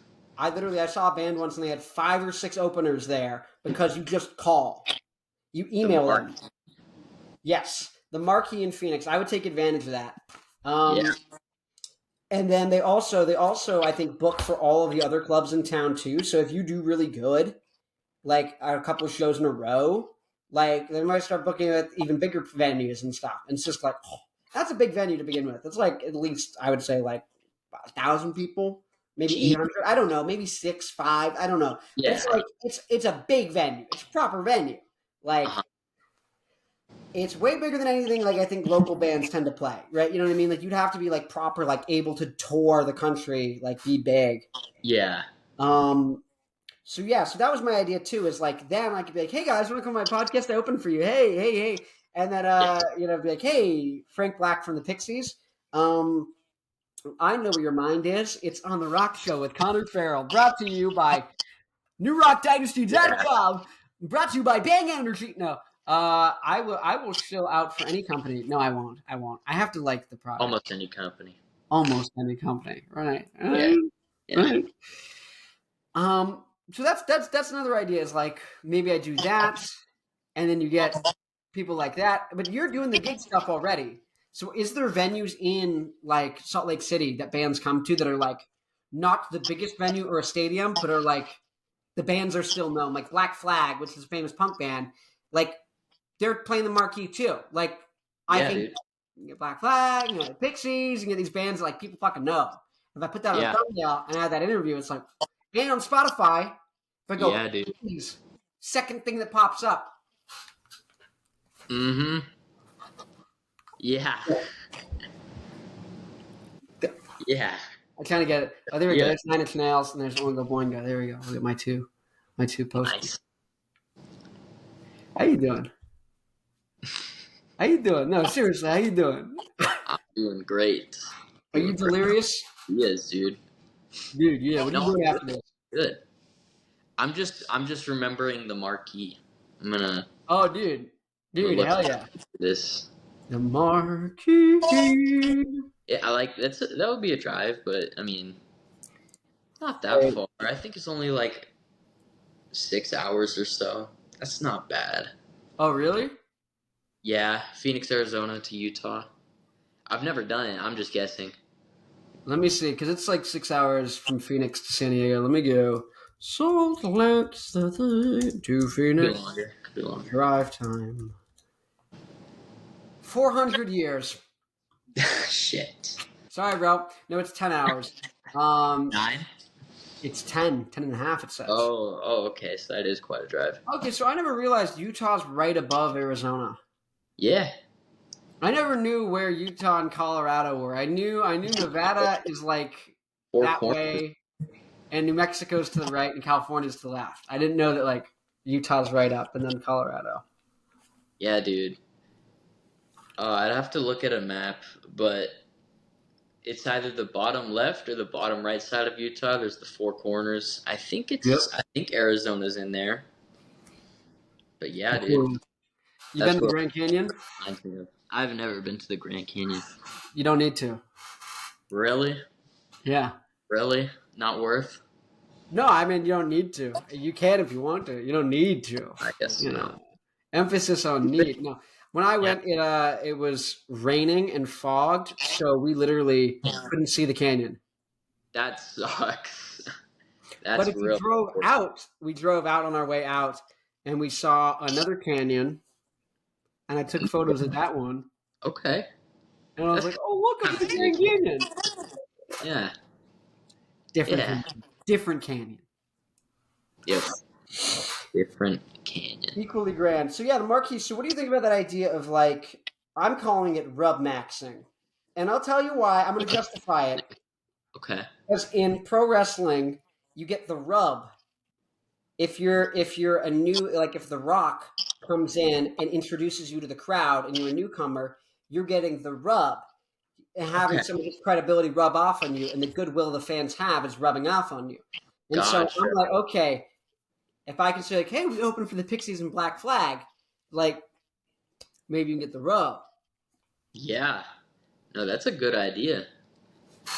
It's a good idea. I never thought about calling the venues like that and just seeing if you could open. But yeah, if you just link them a couple songs, show the band definitely. too. Yeah, definitely. And then the thing I think about too is getting it set up audio wise, so you can record your whole set, get video of it too, and then you can mix it and you can put it out as a live concert. You and I think I'm getting a call. Who is calling me? No, I'm not. That was weird. Oh, your computer just wanted to play the ringtone.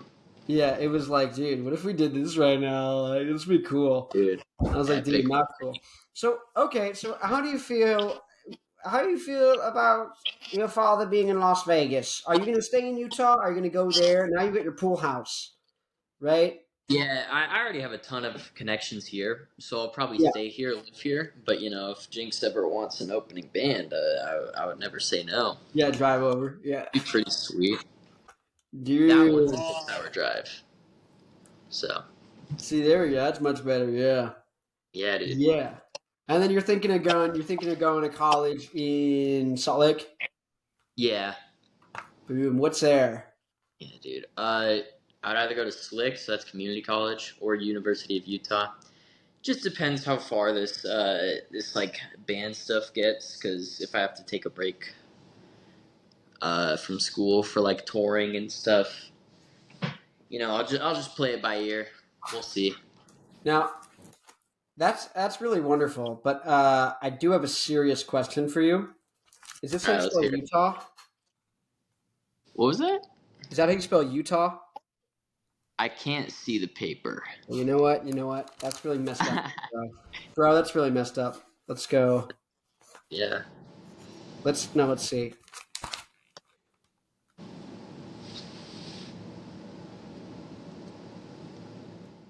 Yeah. Yep. Yeah, that's how Yeah. you spell Utah. Yeah.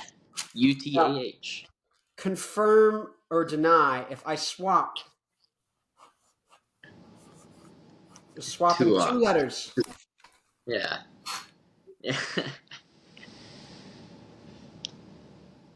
Does it say Tua?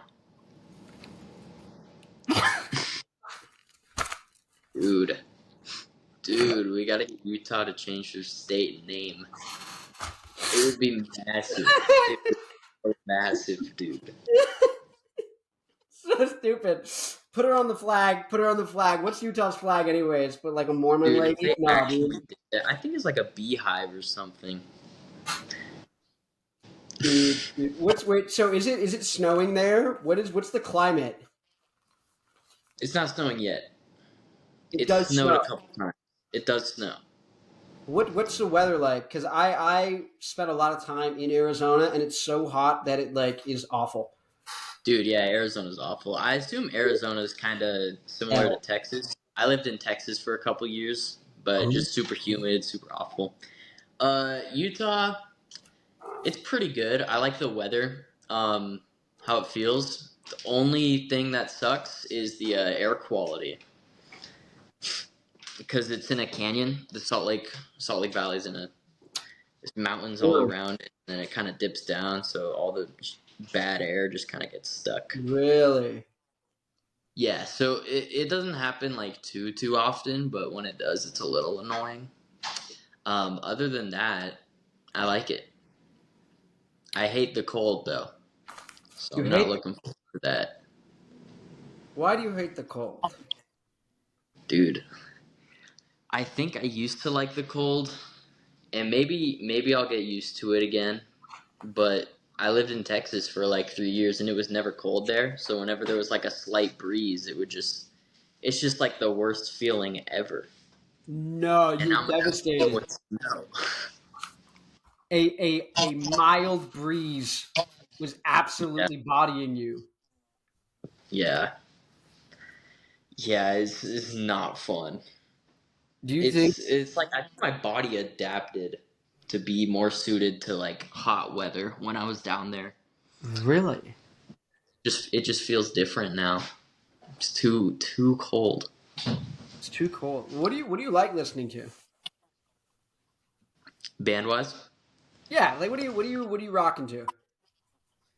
uh, there's a couple different things. Obviously, rock. The bands I mentioned before. Other than that, I do like me some fusion. That band that I mentioned earlier that had the guy with the huge platform that kind of made his music work. That Oh, band's called Everything Yes, and they are jazz fusion. And I think it's super nerdy music, but it's yeah. really cool stuff. Um, and then I do listen to a little bit indie rock too, like some Arctic Monkeys, Tame Impala. I would say most of it is the rock and the jazz fusion, though, Have you and listened just to yeah? Have you listened to Masayoshi Takanaka? oh yeah, Masayoshi Takanaka, Yeah, right? yeah. Yeah, dude, his stuff's pretty chill. I like it, Dude, he's the homie. Yeah, we met back in the 1800s. He was really cool. dude. That's sick. Yeah, we were at a ski lodge. He was, talking to some oracle. I don't know. It was like preceding the war. I don't know. It was a whole thing. Oh yeah. He was saying, Dude, "Don't go in the booth." I I don't know. saw this picture of him. I can't remember what it was. I want to say it was like a surfboard, but it was like a guitar Yeah. that he made. It was like Yes, a big ass surfboard, surfboard, strumming dude. it. You need So you cool. need to scratch your nose during the pod. By the way, that's a very important part of podcasting. So you said you're thinking of starting a podcast at some point. What is stopping you from doing the right thing and actually manning up and delivering what the people want? The podcast. Yeah, of Well, course. I just got other stuff going on right now. I like right now I want to focus on building up my gigging stuff. I want to focus on getting better at drums. I want to focus on school. Once I have a little bit more of that stuff figured out, Yeah, then maybe I'll start because I don't have like audio equipment or anything either. yeah. So, I just got to kind of figure it out. But yeah, I've only been in Utah for like what is it?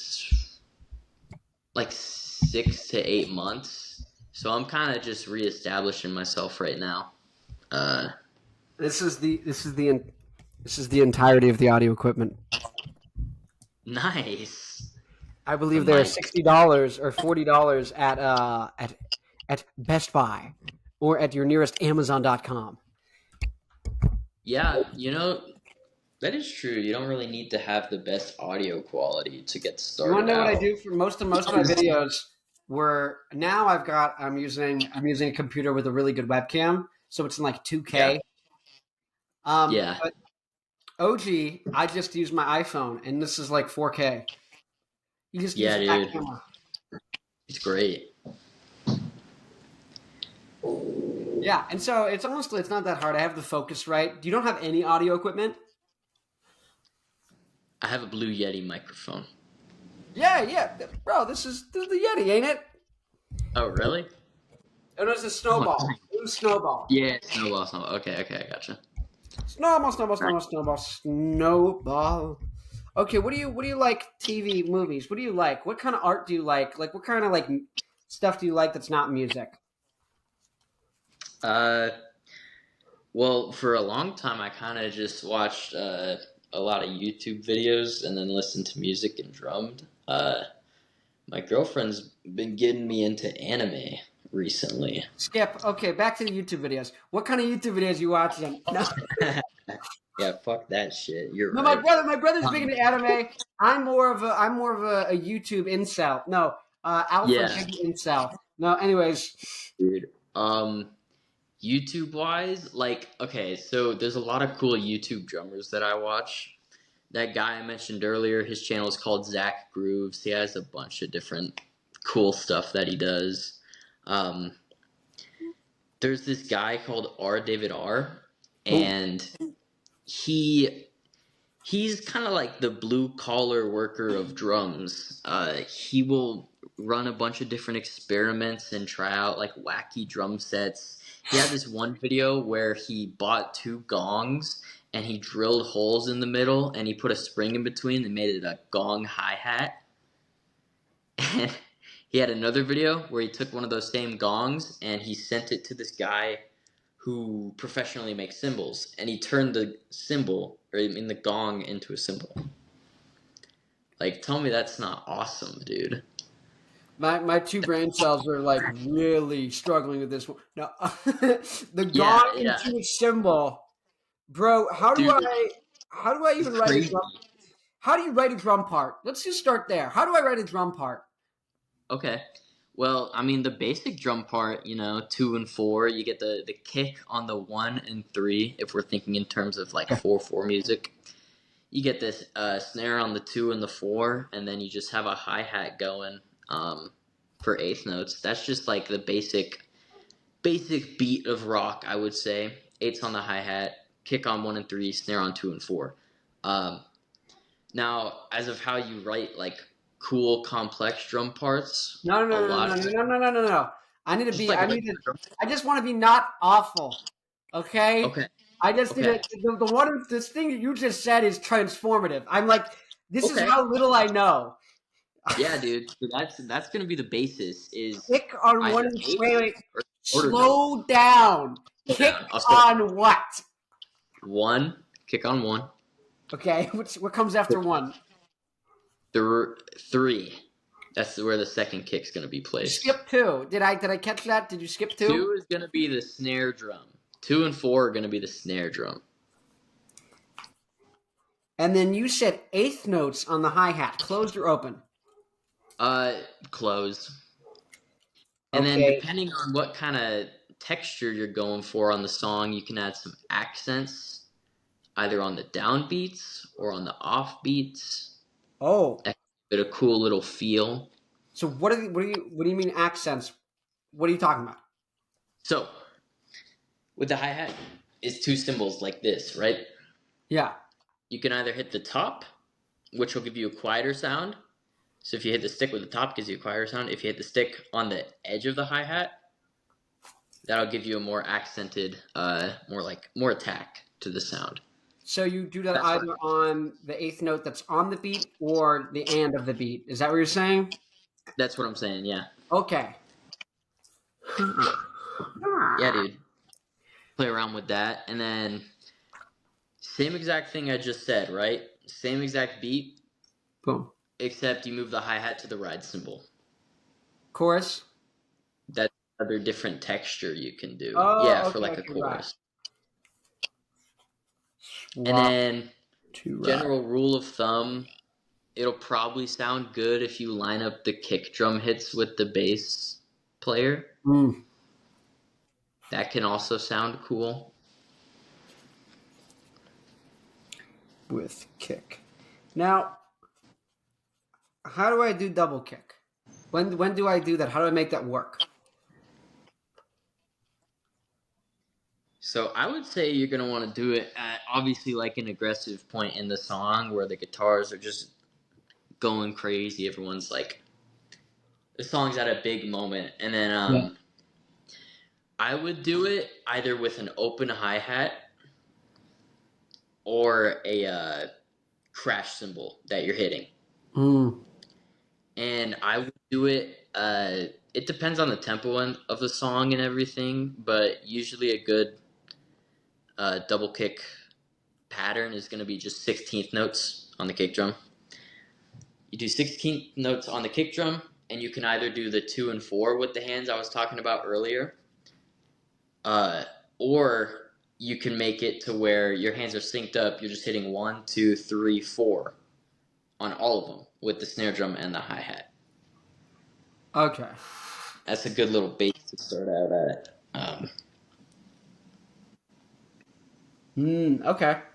Okay.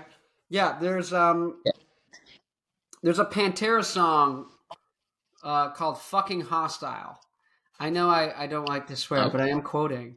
And they do a double kick, but in just more of what I think is like more of a normal rock beat. It's a little bit more up tempo. It's a little faster. It might be like 140 BPM. It's not super crazy fast, right?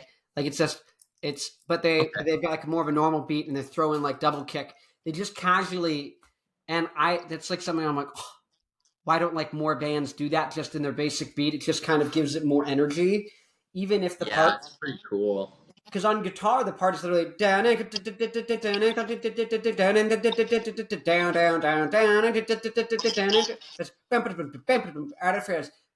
know. I mean, I'm not a drummer, so I don't even know. My brain doesn't even autofill what the part is, right?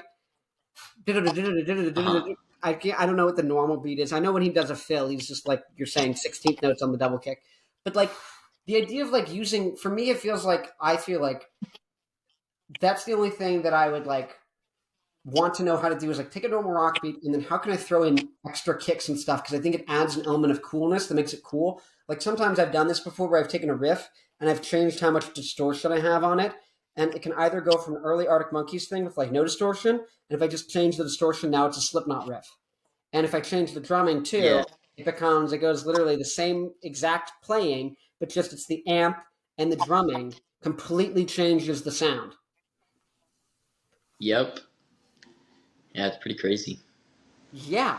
So that's, I'm not crazy with these things. Well, I am crazy, but that isn't. Yeah, no, that's definitely true. What you just said, like drums can change the feel of an entire song. Yeah. Same with the distortion. You got to be crazy, I think, Yeah, rock. You have to have some problems going on that you yeah, just can never quite stop. That's what makes life beautiful, ain't it? Right? Now, you're talking about this R. yep. David R. guy and this Zach Grooves. Are you just watching drum videos on YouTube? No, uh, you know, I don't really know off the top of my head. It's kind of hard to remember. Uh, Do they have OnlyFans? Is that why you're struggling to say the names of these YouTubers? no, Okay, no, they don't have OnlyFans.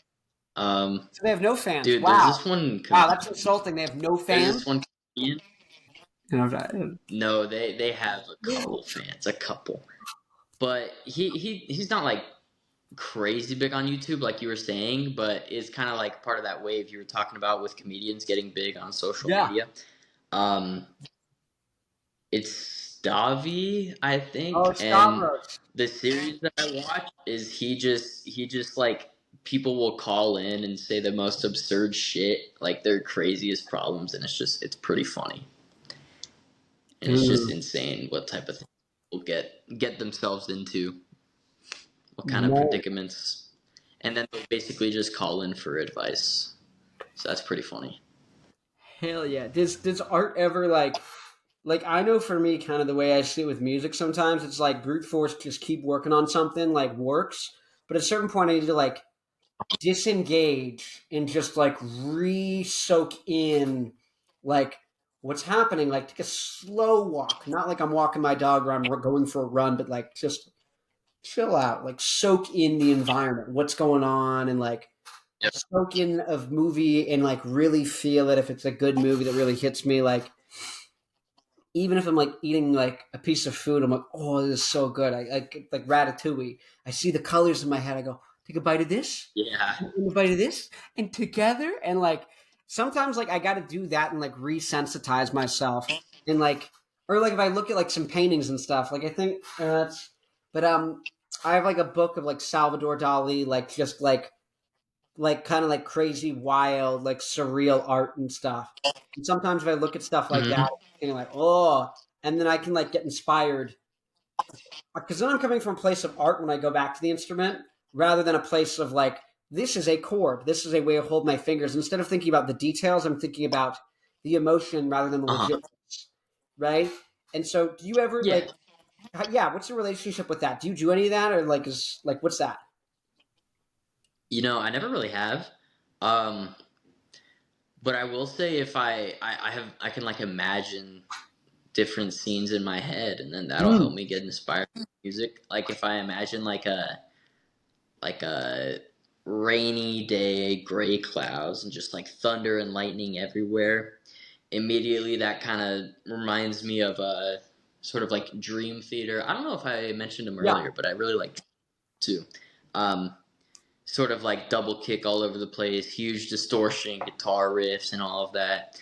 And then if I think of like skydiving, and maybe this is just because it's on the album cover, but there's this one Masayoshi Takanaka album cover where I yeah, think he's skydiving, and there's this one song that I get reminded of whenever I think about that. I think he's called "Breezin'." yeah. How does it go? Yeah. It goes. How does it go? Da da da da da da da da da da da da da da da da da. That's how it Yeah, goes. yeah. I listened It's just to. pretty chill. Pretty. What was that? No, I when I found him, I think I started listening to him like 4 or 5 years ago, maybe 5 or 6 actually. I remember because it was a guitar teacher showed me it. Yeah, I think it might have been Oh, like nice. 2018 or something, 2017 maybe. Yeah. But Primus did a record called the Rainbow Goblins, or this, and Masayoshi. Basically, the idea was they did a record telling the story of this children's book from like the 40s. It's these beautiful oil paintings for all of the illustration. And so Masayoshi in like the 80s did an album with the exact same thing called The Rainbow Goblins, doing this children's book, but it's a very different take of the exact same idea, Yeah. right? And Yep. It's what's funny is the Masayoshi one is like nicer and sweeter and almost sounds like a soundtrack to a movie. Meanwhile, the Primus one almost sounds like classical music, except kind of like distorted. But it's like it's a very Yeah. operatic. It sounds like an opera, and the other one sounds like a. And so I like anytime I think Masayoshi, I have like the songs from that album in my head. And I specifically have a live recording. For me in my brain, for some reason, like if I get bored of a song or not a song or an album, but like it's like I've heard so much, even though I love it, it's not hitting the same. If I find a live recording from that same era of that band, right? Like with Masayoshi, there's a recording of him playing that whole record, and then with Arctic Monkeys, I'm like 2007 festival, like a million people in Britain. I'm just like, yes. I'm like, it gets me just great. And I love Queens of the Stone Age. So I go like 2007. I'm like, boom, festival, Germany. It's just like, brah. Or 2004. Like I just find a band when they were at their most like raw and like crazy energy. And then I just see like I just put it on a speaker and like literally can like hype me up and I just have infinite like power versus like a Yeah. record sometimes is like can get stale. Uh-huh. So I guess like so that's my base point when I think Masayoshi, but you that also came and kind of touched in again on the idea of like getting re-energized by like different things, right? And so Yeah. we were talking about Yeah. how you think of like skydiving, it makes you think of a Masayoshi type of thing. You think about Rainy Day, it makes you think Dream Theater, Double Kick, distorted Yeah. guitars, Odd Time. So yeah, I guess what are some other things like that you kind of think about? Like other scenes that make Uh, you think of a thing? if I think of a forest, I think of like a super cool, like complicated jazz fusion-y stuff. It kind of inspires me to write that sort of stuff. There's one right there.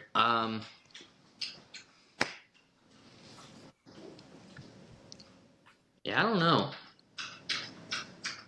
Off the top of my head, it's kind of hard, but sometimes you'll just kind of get in the zone whenever you're playing, and then it'll kind of just come to you. But uh, yeah, as of off the top of my head, I would just say those three, like the thunder scene, the skydiving, and then the forest.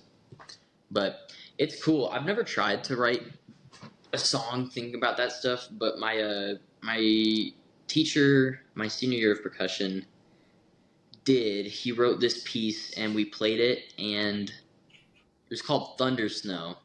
And it was cool because different parts of the music you could hear there were very different changes, and he kind of talked us through and explained like what he was thinking about when he did that. And one of them was like a thunder scene, and one was like coming out of it and like the rainbow and everything, and it just looks all nice and it's all giddy, just stuff like that. It can kind of help you come up with some cooler, different styles in the same piece of music. Yeah, yeah, that's definitely the Masayoshi record, which is interesting because it's the same thing. There is like a song called like Thunderstorm, right? And then after that, it goes into like everything's bright, and like they do specifically take like when they transition, right? And so it's really interesting. It's the exact same thing you're talking about, where it's like, yeah, kind of the idea that like I don't know. I feel like a thing that musicians tend to downplay is the importance of lyrics to normies. Yeah, yeah, that's very true. Lyrics, and then I think a thing that we don't realize, but is definitely true if you ever put out your own music, is the album art is 50% of how good a song is. Like, it Oh, really, if you like a record cover and it's epic, you're going to try and convince yourself to find a way to fall in love with the song, even if you yeah, don't like that's it. true. There's a That's true. band, Molly Hatchet, who has these insane, like Viking, like painting album covers that are the coolest shit ever. And then it's Yep. like country singing, but it's got 80s like metal kind of rock guitars. So like Yeah. I'm like, okay, I'll stomach. There's insane guitar solo and super cool cover. So I'll stomach the well, I'm going down the road to the flirting with laughter. Like this, but now I love it because I forced myself because the album art was so cool. And then there's Yep. some bands where like the song is so good, but the album art's so bad that I'm upset. Yeah. right? Yeah, And so I definitely know that. lyrics and things like that, and what the thing you're bringing with the piece of music and what you're scoring and the story, that's like that's an aspect I feel like I'm pushing the friggin' Sisyphus boulder up the hill, trying to Yeah. explain to people like it's like my face might have knee surgery tomorrow, right? I'm the Yeah. Greek. No, but Yeah. me when chicken bake. Dude, yeah. I need me a double chunk chocolate cookie right now. Double chocolate chunk cookie! Boom! Boom! Dude, did you see that he went in the ring? He got back in the ring. Big AJ. Bro, no. You gotta check it out after this. Time to play the game. Did Big Yeah. Mark, did that guy do the intro song? I don't know. Not When are you, sure. when are you It's doing your Big Mark A. duet? What was that? When are you doing your duet to the Costco guys? When's the drum video? Brain rot. Dude, I thought about this idea and I could still do it, but the trend is kind of over. But then again, it's also not over because they just keep putting stuff out. But I could do Bring the Boom in like different styles, like death metal or just rock. Yes. And I feel like that would do pretty well. Do It's it. just, Do it. dude, it sucks. I don't have my drums for another week, and then I'm out of town, so like I'm gonna be slacking on the videos Do you for a have while. an electric kit? Yeah, but it Do it. like it it's kind of the same with the electric kit, but I want to save the good stuff for like acoustic because Dude, I think just do it that's again. Do it cool. again. If I it, guess that's true. no one's seeing more than one thing you post. You know what I mean? Like that's the thing I Yeah, have no, to tell that's true. myself on social media. It's true. Is like I'm like, so do this one or this one's like no one's gonna see any of it, and you're gonna cry tonight anyway. So you might as Dude, well. No. that's a good point. I've actually never thought of that. I'm gonna Yeah, smart. I'm gonna do that. I'm gonna record stuff this week on my electric, then I'll just do it again later. dude. I feel like, well. I had one song that I was just making a demo because we played it live a couple times, but it sounded to me like very like I was thinking like Nirvana, Puddle of Mud, like just kind of like generic, like this is rock and it's got distortion, it's Uh power huh. chords, and I wrote the song and it was good live, and it never really like landed as good as I wanted to, but I thought it was a really good song. And then it was like everyone was sleeping in my apartment when I was at school, and that apartment was really bizarre. It was really weird. It was like run down. We eventually like we moved out. It was very sketchy. Long story short, there was a lot of code violations, not Yeah. suitable for human living. Anyways, it's like 2 a.m. and I'm trying not to wake up my roommates, and so I'm like singing and whispering. I'm like, and then I was like, voice crack because I'm like trying to be quiet, and but Yeah. like it was kind of a cool vocals fried distortion thing. Uh And there huh. was just something about it. And when I did it, because I was trying to be so quiet, I don't need you. I'm even like whispering now. It's too quiet. But it was like very like haunting. And I was like, it kind of made me think like Deftones. Because it's Uh like huh. it's just a very different from how like, and it was the same exact parts, but it was recorded. And then I took the saxophone part and I didn't have a saxophonist, but I was like, let me just do another guitar doing the saxophone line. Uh huh. Da da da da da da da da da da da da da da.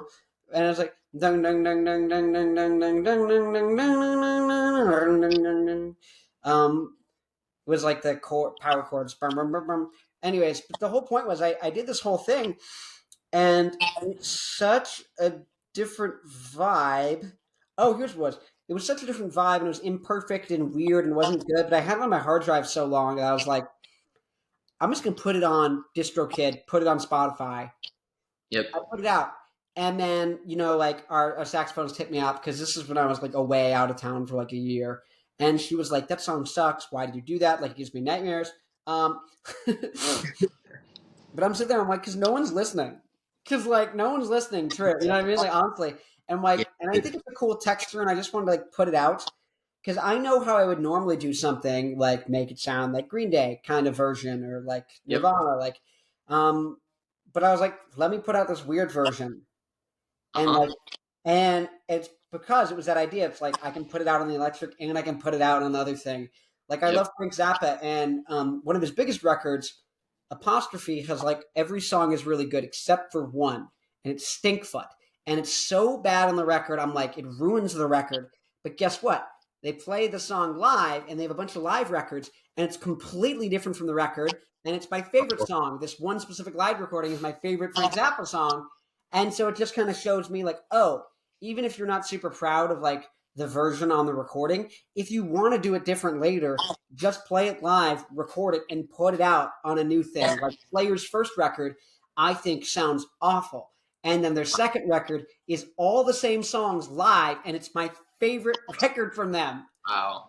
It's like, Yeah, dude. so it's like no one's watching your Electric video if the Electric Hit isn't that good and no one likes it.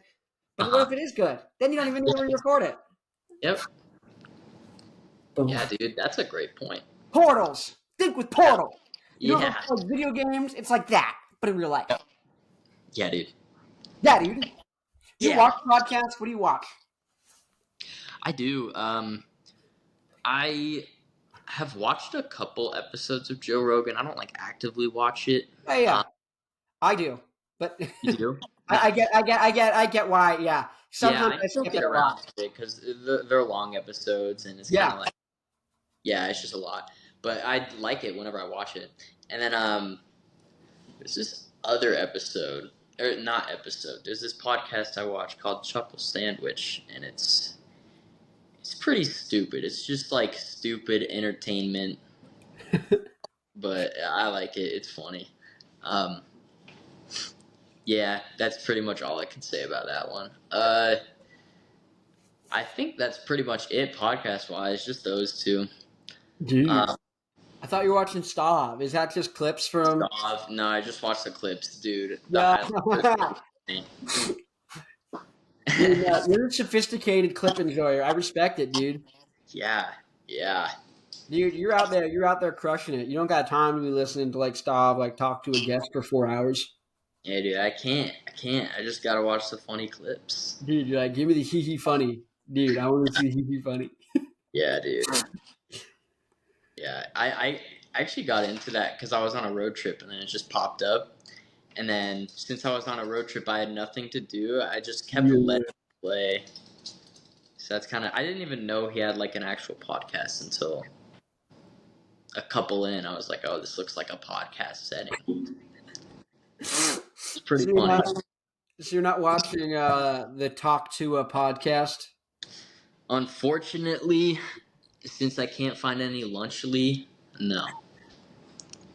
To the king, to the ring, to the sting, to the king. Kiss my crown. It's pretty funny. When I ring. Dude. Yeah. Oh, yeah. What's the state of rock in your opinion? I still think we're in this period where rock is like starting to come back into the new version for the internet age. It's starting, but it's still like really early. Yeah, I agree because it's weird because there's not really a lot of super popular rock bands out there right now like there used to be 30 years ago. And I think it is just a transition because the people who like rock music haven't gone away. Yep, it's still plenty of people who enjoy it. Number one favorite genre in America. Yeah, by a lot. 50, I think it's like 48% of people. It's their favorite genre. Yeah. And it's just a matter of getting people to hear the new stuff that's good and trying to figure out how to do that part, which is gonna be the hard part. But yeah, dude, I agree. Once you said that, I was like, that makes complete sense. Yeah, I guess like, so what do you see happening, and how can you, so what predictions do you think you can make? There's a lot of stuff we can't. It's hard to say, right? What things do you think we can predict? And then, is there a way to, take that fact that you think, okay, I think that's likely to happen, so I'm going to do A, B, and C to try and take advantage of that now. You know what I mean? Yeah, dude. I don't know. There's just so many different things that could happen, Yeah. Well, what do you think? What do you think likely? What are a couple? Well, I think that the type of music could get big again. It's just a matter of how. And I think it'll probably come from Instagram and TikTok. Just people seeing that sort of stuff. I mean, I've seen even a couple bands already. Um, there's this one band called The Paradox, and they're new. They just started coming out with stuff like last year, but they already have like over 100,000 followers on Instagram just because Yeah. it's like pure pop punk. It sounds like Blink-182 or Green Day. They Oh, actually okay, yeah. opened for Green Day. Oh, So the I think rub. that's, huh? They have the rub. I told you, the rub Yeah, match. they have the rub. Yeah, yeah, dude. It's crazy because I saw their first reel. Not their first one, but I saw one of their first ones, and then I followed them. I kept watching them, and then a couple months later, they were opening for Green Day, and it's just crazy. So I Dude. think that's gonna be a lot of it. And I don't really know other than that because. Yeah, there could be people opening up for other bands too, but I don't know how big that will get compared to the social media stuff. Yeah. I'm getting the call thing again, and it went away again. Oh, Screw you, call thing. No, I was yeah, gonna say, yeah. Here's what I saw. Like I've seen younger bands opening up for bands that are like bigger that I know, right? yeah, The problem is they need to sit down. I would say you're doing them a disservice because a lot of times their songs aren't as good as they could be if you just help them tidy them up and make the songs better. And uh-huh, so you're kind of like bringing them out in front of the crowd to kind of like face plant and to be very mid. uh-huh, And like that's just like kind of depressing and sad. And so part of me just goes like, I know it might be awkward, but like pull them aside and like have them come out like a week or two early and be like, let's rework your set and like get it really, really good. If it's at a 7 out of 10, let's get it to a 10 or as close as yeah, we can. You know what I mean? Like let's really crank it up. Let's yep, like really just make this so awesome. Or maybe you come out at the end of our show and play with us too. So like you know what I mean? yeah, Like something like that where you actually like can really put their best foot forward because yeah, honestly, it's like ACDC is going to be dead in 20 years. The Rolling Stones are going to be dead in 20 years. yep, Like, and so it's like you need to start planning now. Now, and this is all barring like anti-aging technology advances to the point where people don't die anymore. Like, okay, yeah, that might happen within the next 30, 40 years with AI and yada yada yada.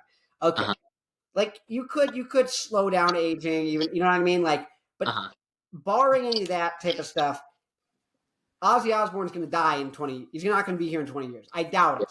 yeah, So, what happens to that whole fan base and all that songs? Should Ozzy start bringing people on the road to take over his mantle? Right? Should they recast him like Batman? Right? Because at a certain point, I feel like rock, you become a franchise where it's like, dude, uh, start planning ACD 2, right? Or like, you know what I mean? Like, start like get something happening because that's a big cash cow, you know. But honestly, you've got a lot of energy there too, and it's like take those fans. When you just die, all your fans just disappear. It's like bring some bands with you that they can convert yeah, into their audiences or something like that. What do you think? What the do you think? new stuff. Yeah, dude, that's What do you think? smart. Good idea. I What's like on I like them? that thing you were talking about like elevating their show and then even having them play with the band themselves. Yeah, I think that would do super well. That's a great idea. and record the whole Bring show, them and it's to it. not expensive to get one fucking GoPro. Yeah, dude, record the Whole whole show. ensemble. Dude, you could even like if it's like their farewell tour, they could put out a live recording of the last just like a good set on the tour they did with the opening band at the end with them playing, Yep. People will be introduced to them pretty much forever. Yeah. Going back and listening to that. Yeah, there's this weird thing that like boomers have this obsession with, like you need to earn stuff. And I don't mean that in a mean way, but I mean in the sense that like they're like, well, I don't want to put you on the map, like, and it's just really annoying in the sense that they're like, It's like, no. It's like, you're not like, they're like, you need to earn it. You're like, there is no system to earn. Like back in the Yeah, day in the 80s, it was you gig and do these things and people are going to the shows and shows start doing well and then you build a following.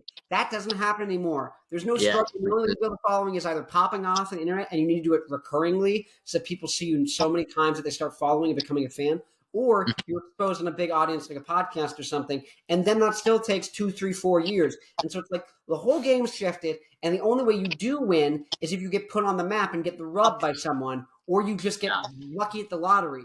So there is no hard work being proportionate with success in this thing. You know what I mean? So it's kind of like, yeah, it's stupid, and you're stupid, and you don't actually care. You just want to not have culpability to, you want to just be like, it's all your fault. You're not working hard. But back in my day, you're like, yeah, the whole game has changed. You're trying to yeah, take 20th century strategies and ideas and attitudes into 21st century where the whole scene doesn't matter. And so that's where I think someone like Rollo is interesting, because he talks about that in the context of dating. He's like, hey, none of that society exists anymore, and none of these paradigms exist anymore. He's like, you don't go back to the 1950s. Time doesn't work backwards. They say the pendulum's going to swing back. He's like, no, everything's going forward. It's like, yeah, you have to figure out what you're going to do in the future, how you're going to adapt to the new conditions, new strategies, new things. It's not just gigging and playing your mom's basement. And that was where I got hit in the face with, like, doing all these gigs. And then eventually you're playing to like a 30-person room with 5 people in it. And you're like, okay, what has gone on? How do we go from playing to 300 people to 5?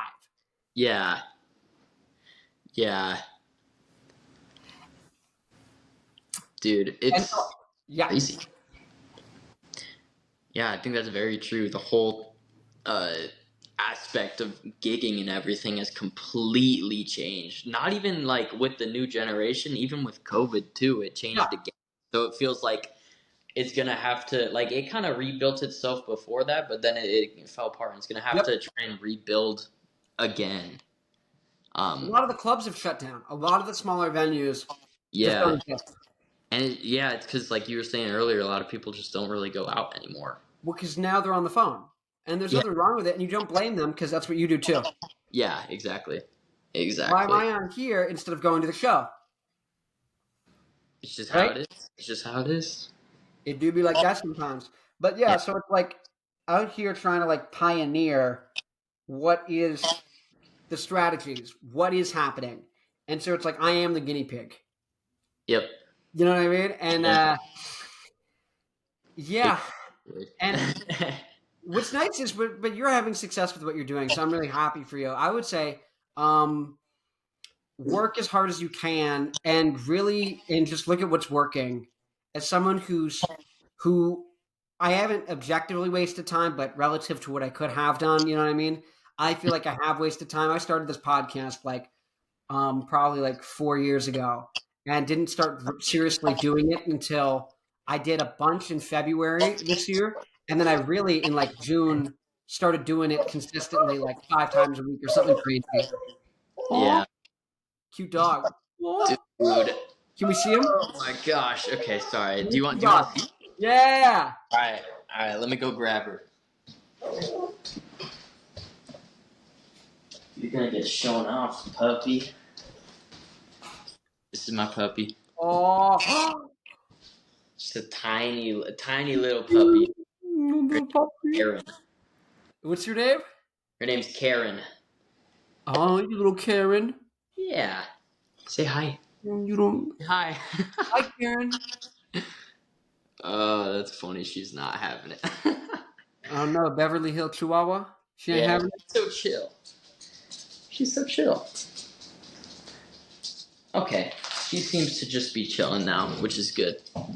Boom, boom. Oh, what was I saying? Oh, so my advice to someone who is probably wasted, out of the 4 or 5 years doing my band, I'm kind of like, oh, I should have been doing if I would have kept doing the podcast consistently when I started 4 years ago, I'd probably be doing it full time right now. You know what I Yeah, mean? yeah. So But at least you know it's gonna work, and you know like what you need to yeah, do. yeah. And here's, I will tell you something great is you can get to people pretty easily, like Mm-hmm. guest wise. And so the same way where I was like, you can just email these people. Honestly, here's what it is. I could just email the Pixies right now and email these people. but I think I'm probably like ashamed of myself and feel like I'm not serious enough. Not serious, but I mean like I'm not good enough, and I feel like some imposter syndrome, which as I'm saying it out loud is like stupid. But realizing the idea, it's like, I can just email these people. I can just do Yeah. that. And it's like, email 100 of them. You only need one or two to say yes. And now you can say to every other guest, like, hey, I've had Motley Crue on the show. Yeah. Yeah, dude. That's what I've been realizing too with reaching out. Like, Yeah. if I put together a good musician reel and I just start reaching out to so Yeah. many people, eventually I'm going to get enough stuff happening. Like, there's got to be some people that are going to say yes. Yeah. That's what I'm thinking about with this is like, how do I make a podcast reel? Like, I was watching the show last night, or Rolo's show yesterday, or 2 days ago. Is it Monday or I don't know. But I was watching it, and at the end, he's like, if you ever want to email me, he's like, my email's in the description. I'm sitting there like, but do I have a reel that I can send or something? I'm like, what am I doing? Yeah, yeah, that's I kind of mean, what it's like, stopped me too, because I just haven't made like a serious effort into like getting something together that I can just show people. yeah, Uh-huh. definitely. Yeah, and so that's where I guess here's the good thing I have found though is if you do talk to someone, especially with the podcast, it's really good. If I interview someone and I'm like, do you have a friend who has a large following and who you think would be a good match and who would like to come on and you think I should like reach out to? Yeah. And if they go yes, I go okay. Would you be like willing to like put me in touch or kind of like make an introduction? You know what I mean? And most people say yes. Like, Yeah. and so I very easily went from like interviewing my friends with like 400 followers, and you got someone with like two, and then by the end of it, you're like, oh, 20,000, oh, 40,000, oh, Yep. 50,000, right? And so it like starts as like just builds and builds and builds, and so it is pretty easy. That's why I do like the podcast. Is you do kind of get secondhand status in the Uh-huh. sense that people see you talking to someone they know or they perceive of being of high status, right? Because Yep. it's 40K next to them. Oh, then you must be like them too. Yeah. Oh, yeah. And that can really be useful. So that's me instamaxing as a Sigma. Uh Yeah, dude. Sigma Riz, bro. Risma. Yeah. Yo, hasn't risen my Sig. Damn. Yeah. Dude, oh god, risen my Sigma. Damn babe, you be risen my Sigma. Oh, dude, you gotta post like clips of you saying that stuff with like you know the audio that's like "Get Out." Well, I do. Where to yeah, get out? What do you mean? like just have a clip of like what you just said, just like clip it, the Sigma Riz, and then just at the very end, it's just "Get Out," and then Yeah. just do a bunch of clips like that. Dude, I'm gonna get my Say, what brother. is waffling about? My brother's supposed to be editing. We're gonna see if we can make that happen. And Yeah, someone's like, bro, like clip it, clip it.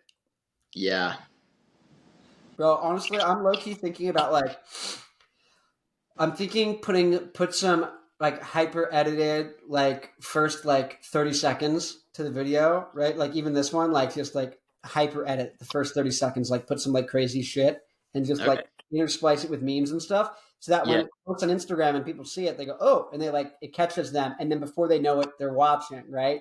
And then yeah, boom, they just get dragged along. yeah, dude, that's a good idea.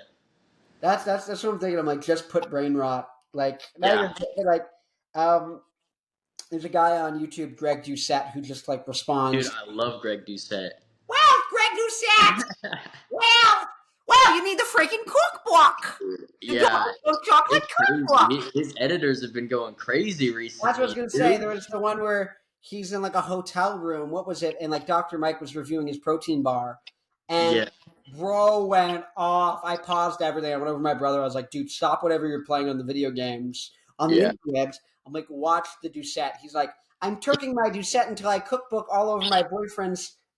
yeah, yeah. I'm He's saying drinking Dr. my Mike. Doucette until I GO2 max everywhere. Oh my god. Oh my god. Turking my cookbook till I Doucette. Doucette. Yeah, Dude. so funny. He made a post on Instagram. You know the chill guy. Yeah. he was the chill guy, and he was like, I think the caption was like, when your girlfriend gets mad because you Greg your Doucette by yourself, but you're low key just a chill guy who Yeah. just do that sometimes, something like that. So funny, dude. I was just scrolling and I saw that stuff. It's like, wow, dude. Whoever he's got on his team, it's so funny. Bro, here's the world I want. I want the world where we hit up Greg Doucette with the reel and we go, Greg, do you like rock music? You want to help bring back Greg? Dude, Greg, come on dude, the pod.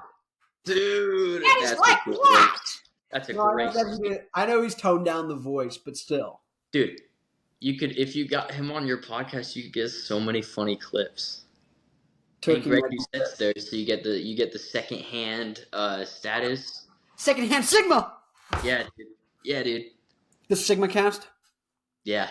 Dude, you need to call it the Tate cast. Wait. Your The name Tate. is Tate and Andrew Tate is a thing. How did it affect you? Dude, I mean, people just call me Andrew Tate sometimes. That's pretty much as far as it's gone. No one ever calls you Top G? Oh, I've heard that before too. Oh, Yeah. oh, Top. They'll be like, "What color is okay. your Bugatti?" They Yeah, give you what color is your Bugatti, fair sir? Oh, good. they do. Indeed. They do hit me with that. Yeah, The hate with the Bugatti. That'd be they do. painful. Yeah. Insurance would probably be great though. You'd get that insurance money. You're rich forever. You get hit by a Bugatti driver, dude. Hell yeah. Break my femur. I don't care. I'm not hitting legs anyways. Like Exactly. get the Bilbo bag up. Dude, as long as I don't have to hit legs, I'm fine with breaking my femur. Dude, go That's right. full Ronnie Coleman. Be full Yeah. straight up, dude. Full wheelchair. You're like, oh no, I'm in a wheelchair. No My more legs. face when knee surgery. Like, dude, yeah. So how do I tell me how to Sigma Max? Okay, Mr. Tate. Wait, so you should have a podcast called Tate Cast. Tate cast. Yeah, you should, or like something with Tate. And I could just be like the top G the whole time. What if you shave your head? Dude, I'll wear a bald cap. I'll put on a bald cap. That would be great. Dude, you should do, yeah, Maynard from Tool, the singer, has his other band, Perfect Circle, and he dresses up in like all sorts of costumes. And so he'll come out in different costumes, like in between songs. And some of them he'll like be wearing all outfits. So I think it'd be funny if you like half the time you come out in a bald cap with like glasses and you're doing top, Yeah. Yeah, dude. unmatched purse capacity. That'd be a good little bit. Indefatigability. That might be a good reel. Yeah. I gotta get it. Yeah, dude. Hit the Yeah. lats. Little flex. Oh, sorry, I couldn't see you there, small child. No, I just, bro. I could say I'm Andrew Tate if he didn't go to jail. You could be, bro. Wait, okay, so your name is Tate, dude. That's crazy. Yeah. Yeah. No, but like, do you ever go like, oh man, like I don't exist? Like people, people would give me like, they're like Connor, and be like, oh, like Connor McGregor. Like that was the only thing I ever got. Yeah. It didn't happen that often, but when I did get something, it was that. So for you, Yeah. it must be. Yeah, dude. It has been Andrew Tate. Before he was a thing, it was nothing. People were just like, "Oh, that's your name, cool." Yeah. Then he got popular, and then they were like, "Oh, you're like Andrew Tate." I was like, "Yeah, Yeah. I guess so." You're like Tristan Tate. Yeah, Yeah. yeah. I'm lucky he kind of fizzled out though, so I don't hear it all the time. Really? Yeah, That's and you know what Andrew Tate would say to that? DNG. DNG. Nerd geek. Oh, And this is something I think you can agree on is there is power in your words and how you frame things, right? You can say I'm a super genius, I'm you're very intelligent, or you can say you're a dork. yeah. Same thing, Same thing. different word. Dork, nerd, geek. Genius, intelligent, or just a freaking nerd. You could say meathead, or you could say attractive, jacked specimen. Yeah. Yeah, I'm just saying. You could say Sigma, or you could say Turking my Doucette. to like GO2 Max on her stomach. Uh, Yeah. yeah. No, okay, so who do we go after, Mr. Tate? Who do we go after Mr. Tate, for the please make. podcast? Yeah, who do we go after? How do we get a big platform? Should I bring? Okay, let's say this: we get Doucette on, we get a couple more people on, then you come back on with Doucette, and then you guys have the showdown, and now boom, you got 1 million followers now, Yeah, dude. right? So who do we get on? We gotta get you. Well, you gotta go with Doucette. You gotta get Rolo. Got to get Doucette. Because I'm Okay. sure you could get Rolo. You already have my dad on. I'm sure you could get him. How do we get Rolo? You just text my dad and be like, "Hey, do you want to see if Rolo wants to go on this podcast and bring back rock music? He can shout out his band." Okay, so do I send him flowers? What kind of flowers? Roses. Send Warhammer flowers. Yes. I know he likes Warhammer. Yeah, that's good. There you go. And then Doucette. Okay, so I just sent him a pic of me turking my Doucette. yeah. Yeah. Why does he sell the Turk stuff? Dude, I don't know. I've never tried it and I don't think I ever will. I get why friggin' Gorilla Mind sells their pre-workout. It works. I use the decaf. It works. Like, it's good. Yeah. Yeah. I don't know about that testosterone, dude. I couldn't tell you. You get turked up to your... Okay, so Doucette and Rolo. Okay, I got it. Who else do we need? We need Andrew Tate? Yeah. Yeah. Yeah, Top bring G? him on the podcast. Top G, okay. You gotta get Aiden Ross on the podcast. Aiden Ross, okay.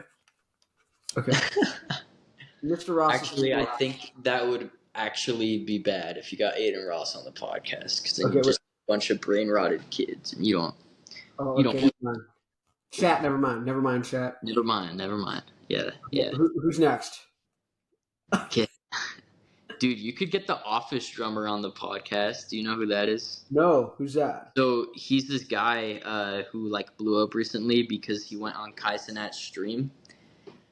And I think the premise is like it's a 24-hour stream, and Kai Cenat's basically whenever he tries to sleep, if someone donates a certain amount of money, the drummer just starts banging the drums as loud as he can.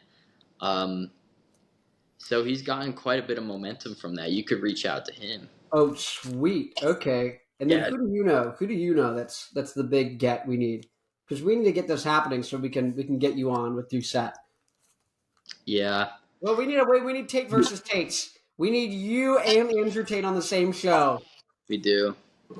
Dude, I just don't know how the network goes from me to Andrew Tate, like from anyone to Andrew Tate. No, we got it. Once we get enough clout, we can get someone close to Tate. Don't worry. We got to clout max first, okay? Let's get real. Let's get Sigma tossed, okay? Okay. The Office drummer, that's a good one. Who do you know? Your dad's awesome. Got your dad on. I will continue to have your dad on because he was awesome, dude. Your dad was awesome.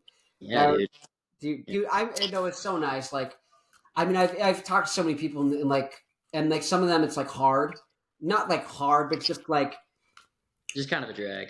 Yeah. It takes more. Not even a drag. It takes more work, especially up first to like get the conversation going. But like your dad was like, no, it was like right away. Your dad was awesome. He's like smiling. He's like, I'm Jack. He's like, I love working out. He's like, dude, my life is crazy right now. He's like, I'm having a blast. It was like so fun. He was so nice. Yeah. And he was like, dude, my son's awesome. And I saw you, and I was like, oh my, this is a real drummer. I was like, thank God. I'm like, I can talk to this guy. I'm like, hell yeah. Yeah. I'm like, dude. Yeah. No, but it's also like it's nice to see like people like my age. I'm 22. How old are you? 20? I'm 19. 19. Okay. Yeah. Same age. It's the same. Yeah. College-aged Gen Z person, rock music, trying to make it out the hood. Exactly. Yeah. The hood. White boys the trying hood to of make out the Utah suburbs. Yeah. The white boys trying to make out the hood. Yeah, dude. You heard? No, okay, so we're clout maxing. We're being intelligent. We got this. I believe in you. Okay. I mean, you could reach out to my friend Levi. He has this local Utah band. Levi. You could just see if he wants to come on. His Instagram is, I think, Levi Wonderlich. And his band, Yeah, Wundrlich.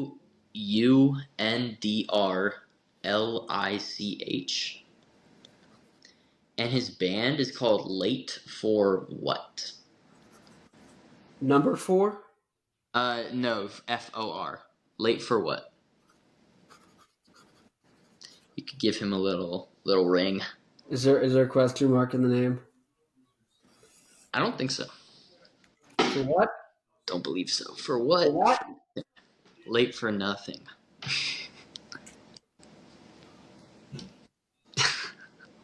Okay, so we got Levi. Who else? Who's the biggest person you know? Who's the most famous person you know in the world?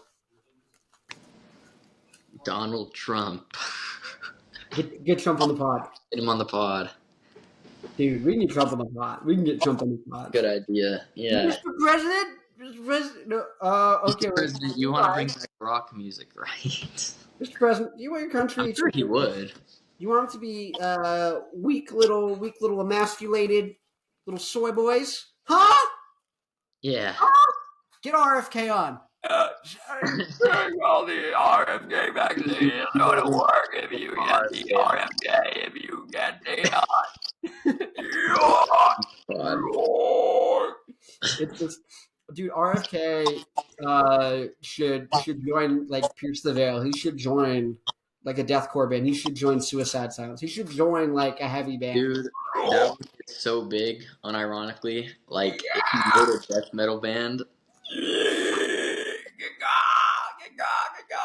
He could be like a crow. He could be in Counting Crows. Yeah. I think Counting Crows are a very different vibe from that, but he should just be called the Crow. Dude, Yeah. what if RK did his own thing just called the Crow? Dude is just the Crow. And he goes up to a venue and goes, "Good God, good God, good God." He just does that with blast beats in the background.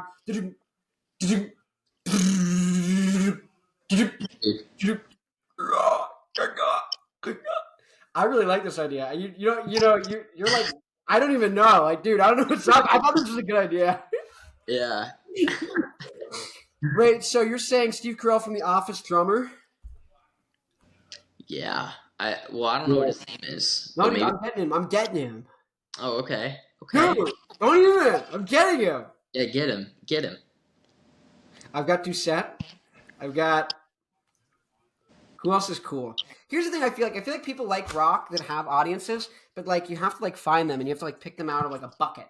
Like they're like in like a barrel. Like they're at like the Golden Corral. Like you got to find them like late at night. You have to take like a flashlight, like pick up the rock. Like they're like crustaceans. Yeah. So who else? Who else is cool? Come on. Take your only hope! Leia! Princess Leia. Princess Leia? Obi-Wan, you're my only hope. Come on, dude. Come on. You're making us look bad. It's Gen Z. We need to get this stuff going, okay? YYZ. Rush. Come on, Neil Peart. Dude. I don't know. You could reach out to bands, like huge bands, and just be like, come on. That's funny. I don't know other than that, dude. Oh, like, that's I good. feel like Office Drummer is a good start. If you actually get him, he could probably give you a couple different people too. Should I get that guy, the guy who's a baker, Travis the Baker? Travis the Baker. Yeah, get him. From Stink 180. Who? Yeah, get that Horton, guy. Horton, Blink 182 are from San Diego. Really? Yeah. That's cool. I didn't know that. And no one ever shuts up about it. Whoa. No, I know. No, I like Blink 182. I ain't got a problem with Blink 182. It's not really that. It's the problem with it. No, but and it's like it's the only band that's from here. And then it's like what's happening? What's happening to rock, man? What's happening to rock, guys? Yeah. Can Kai Cenat single-handedly bring back rock? I bet he could if he wanted to. This is so me when I'm Cenatting my Kai. Yeah. This is so me aidening my. What band should I hit up? I feel like they have to be like not like woke. I feel like I'm not you trying should to be do political, but like I feel like people who are very corporate and like established and like want everything to be like controlled wouldn't come onto a raw internet type of thing. Yeah. What's the band that I'm thinking of? They have a song called Kilby Girl. The Backseat Lovers from Utah. They're huge, and I think they blew up on Instagram.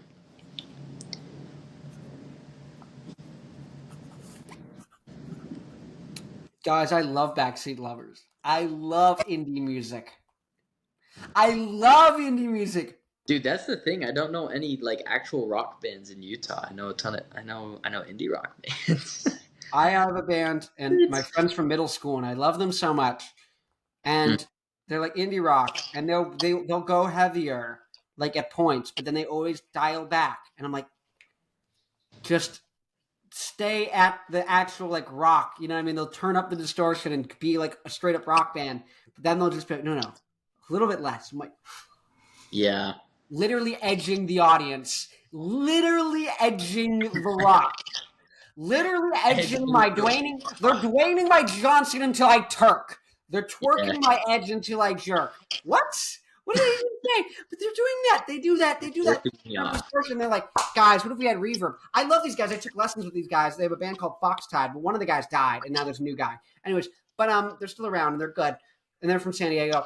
I think the one guy moved to LA, who's the guy who has the band. But he's an insane guitarist, and he's great, and he would play like Rush and Black Sabbath and all these things. And he just like, let me turn the distortion down and put the reverb on and go, surf music, I love you, girl. I'm just like, what are we doing? Guys, we're right there. We're right there.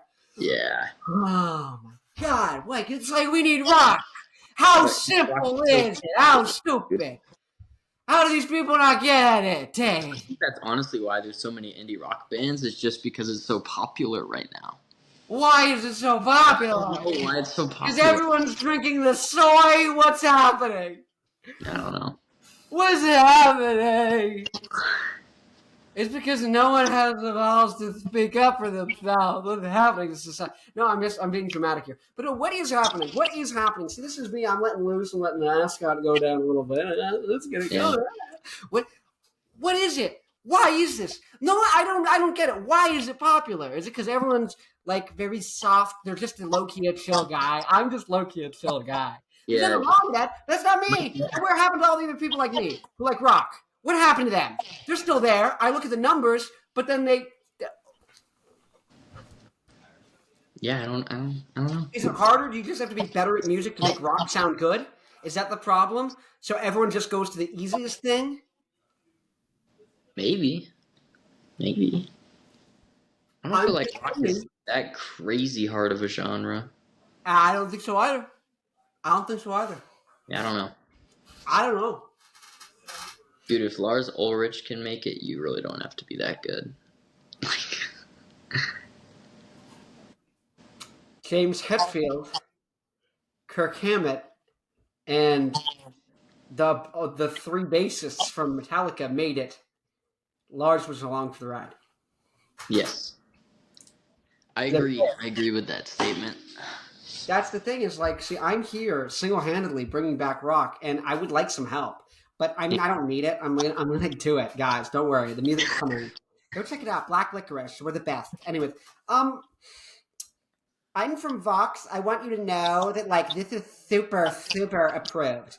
No, it's just this whole thing. It's so corporate. It's not even corporate. It's just like it's so like they have on this band The Warning, and they're great and they're awesome. But just all like so women in rock, like that's so cool. Like it's so cool that you're a woman and like you're doing rock, and you're just like talk to them about the music, and they're like, so you have this album. Like, what was it like learning an instrument? It's like I want to know who these people are. I want to like it's the same thing you could say like with the when people are like have Kamala come on Joe Rogan. Joe Rogan's trying to do that. It's like let's actually talk to this person. Let's get to know them. I don't want to hear like PR stuff. Like I want to actually talk to a person. I can get ChatGPT to give me PR. It's extremely easy to come up with a slogan that's like totally placid and devoid of anything real. And that's why I feel a lot of times in Indian music, it's like the shallowest lyrics, like I like you, girl, and I'm always gonna do that for you. It's like, oh my God, shoot me. And I'm conflicted because part of me is like, let's go full Eminem, like early Eminem. Let's get real, like graphic and messed up. But I also don't want to get shot like Dimebag Darrell. So I'm not going to do that. I'm being nice. Yeah.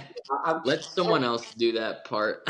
exactly. So I go happy. I go happy and positive. Also because like if I'm in a bad headspace and let's say I'm in the gym, I'm like I want something that's rock because it's going to give me the energy. But I also want it to be positive lyrics so it doesn't make me depressed. And Yep. so I'm like done. So like here I am, bum, bum, bum, bum, rock you like a hurricane. Like that's a like talking about I want to rock you. You know what that means. But like it's just Yeah. like it's like, and so there are sometimes like vapid's good, but I feel like vapid can work like if it's vapid positive, right? But I feel like all the sappy love stuff, it's like oh my god. I guess maybe because I'm not in love, I'm not like in love with the girl right now. But also it's like I feel like I don't have a business like wasting my time being in love right now. I had to bring back rock. We have destiny to conquer. We have Yeah. we are so far behind in this. We got to get cooking. We have to get on the pod. We need to get Turk and already set. But here's the thing. All it takes, let's say Greg comes on, and then I get another person from Greg and another person. It's like boom, rock's brought back within 3 podcast episodes. Can you believe that? But that's the actual. That makes sense, and that's right. And Yeah. so it's like, what are we doing? Sitting over here trying to write the love song. You get the girl. I don't care. Yeah. I don't care. It's great. But it's just like someone's got to do this. Someone's got to bring back rock. Someone's got to do this. Someone's got to make this happen. And it's not just we need better music. We need to write another song. And I fell into that trap. I'm like, I've got good enough music in the sense that I've got a couple songs where I'm like, this is really good. And everyone who's my friend, like they'll still play it to me, like, dude, that's a really great song. I have it on my playlist. So it's like, okay, well then I'm not doing enough promo, and no one's heard it. You never heard my band. I just reached out to you. You've never heard my band. You've never heard of any of our songs. You don't know if I have the next Stairway to Heaven. You don't know how I have the next Immigrant Song.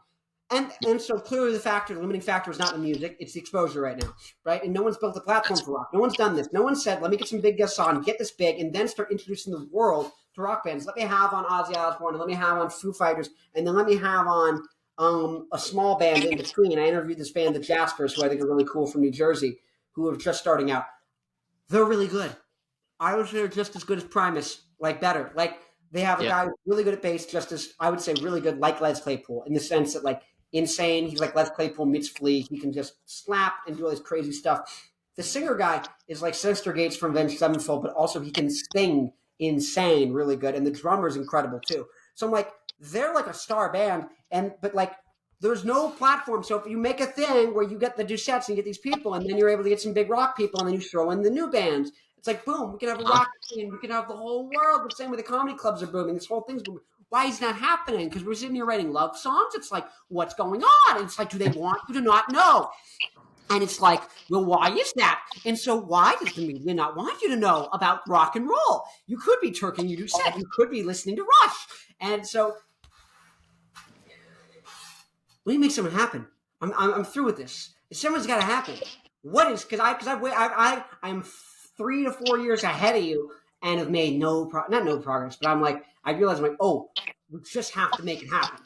And until we do, this is all waiting. We're all in the pre stages. And the instant it pops off, oh, guess what? Poolhouse and Black Liquor, 5 bands. Boom. Boom! There's an audience. People are listening. We're playing with the Backstreet Lovers. Because here's the thing: most of these bands that do make it nowadays make it. They're like, oh yay, I'm happy I got here. My step 1 is get it to making 100K. The next step is bring back the entirety of rock and have a huge, dominant like culture of rock bands.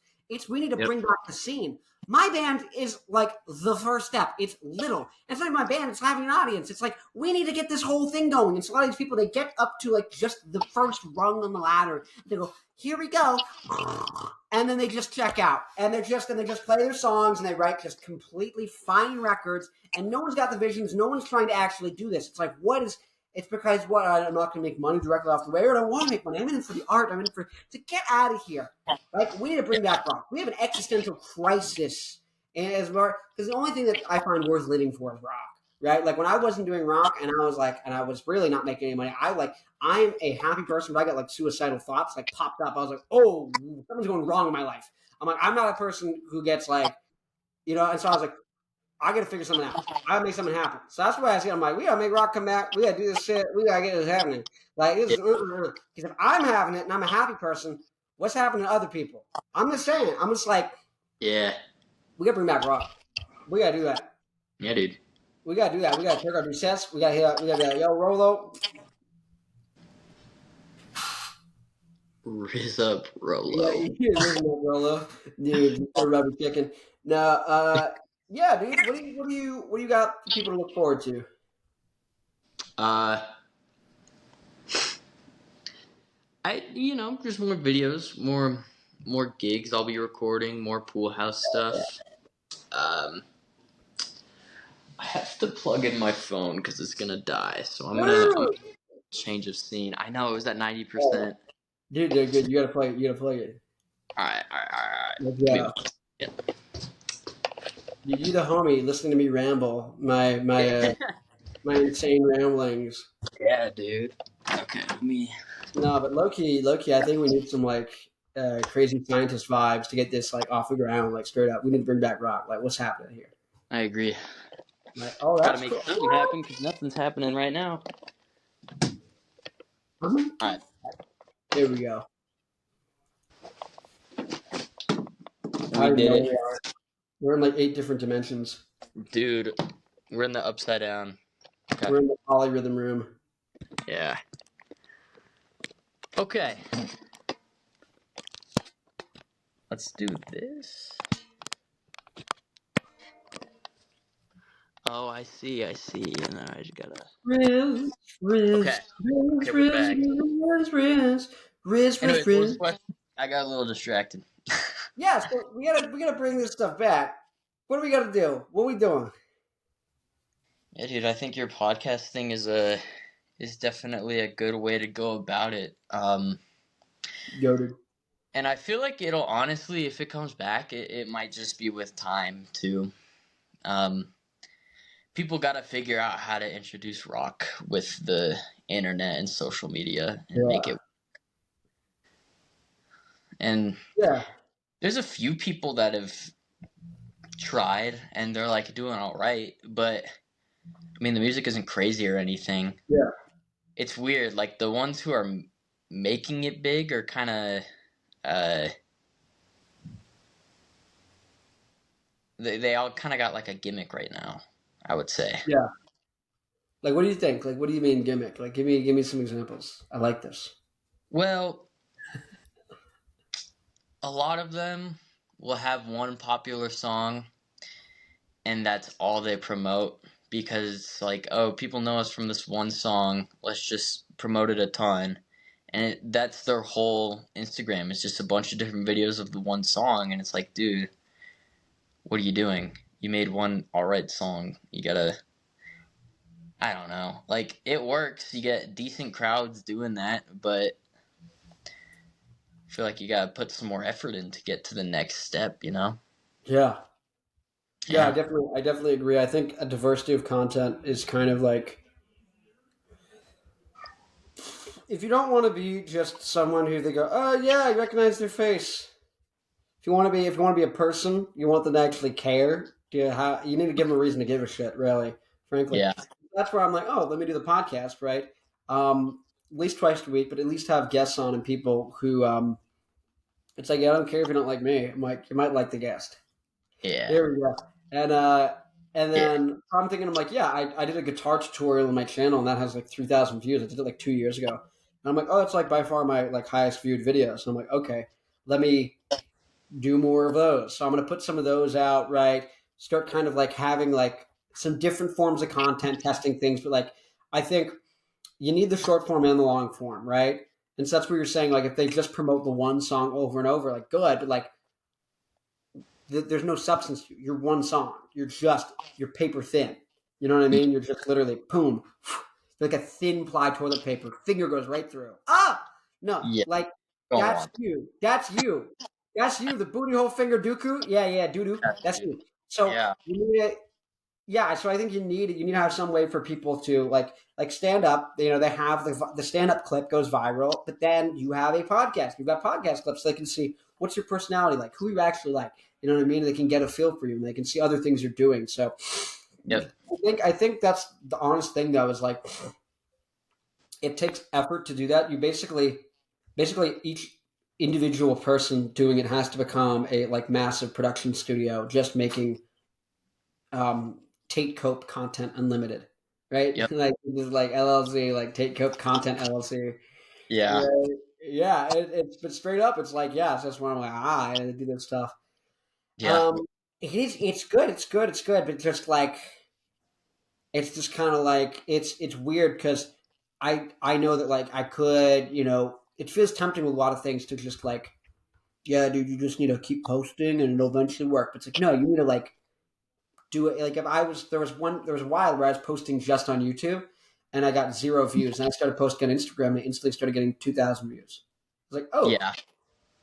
so I was wasting my time doing, and I was doing daily episodes with no guests on YouTube, got 0 views, and nothing happened from it. And so it's just like, and I was busting my ass and nothing. And so it's just like, why Yeah. am I doing this, right?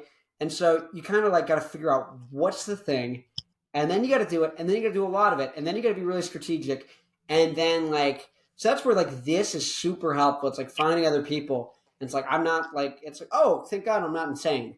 Like well probably a little, but not like with my diagnosing of the situation. Rock's not here. Am I right? Rock's like missing, and you're like yes. Yeah. You're like Rock's messed up. So it's like how do we figure this out? And like talking to bands and getting like the idea. But I think what you're saying, yeah, like the podcast is definitely a good idea.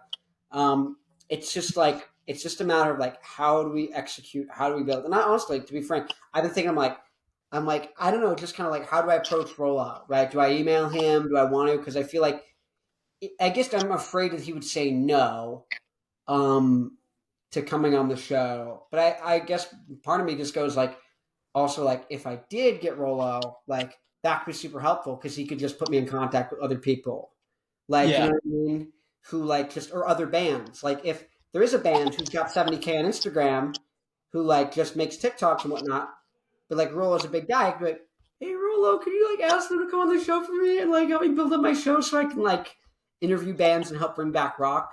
And that'd be the kind of thing I think he'd be into, but like maybe not want to do that. I don't know. So I think maybe I'm just like afraid. Yeah. Yeah, I think you just gotta go for it because I mean I don't know that the answer is gonna change by waiting. Yeah, that's probably right.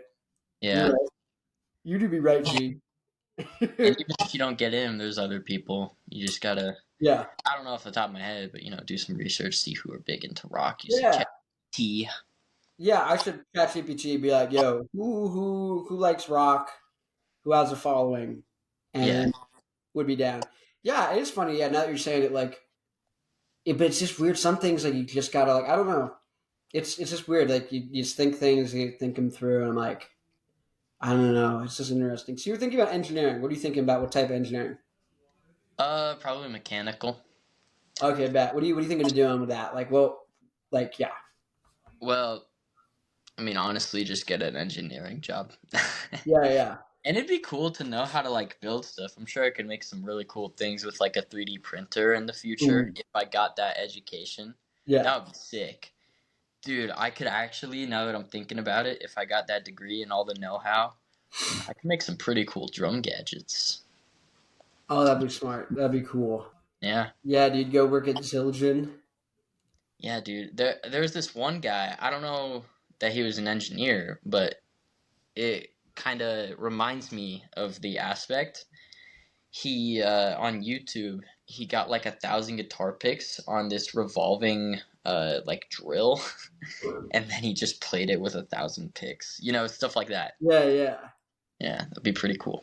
dude. Yeah, yeah. So that's interesting because right now I'm doing like electrical engineering, um, and I'm just looking. I'm like, what do I want to do? Because originally I was thinking work on computer chips because it makes the most money, but I also kind of realized I'm like, oh, I would probably be like depressed doing that. Um, Yeah, and so I'm kind of like, do I want to work at SpaceX? But then I'd have to be like, kind of not in the middle of nowhere, but I'd have to be like not in a city. You know what I mean? yeah, So if I want yeah. to like, network and do music stuff, so it's kind of like Mm-hmm.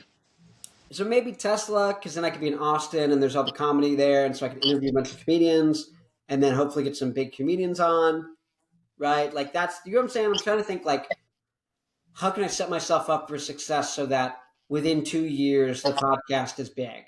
Not that Yeah. it needs to happen within 2 years, but clearly you want to stack the deck such that it Mhm. could happen reasonably within 2 years so that if it does take 10, it definitely happens in 10.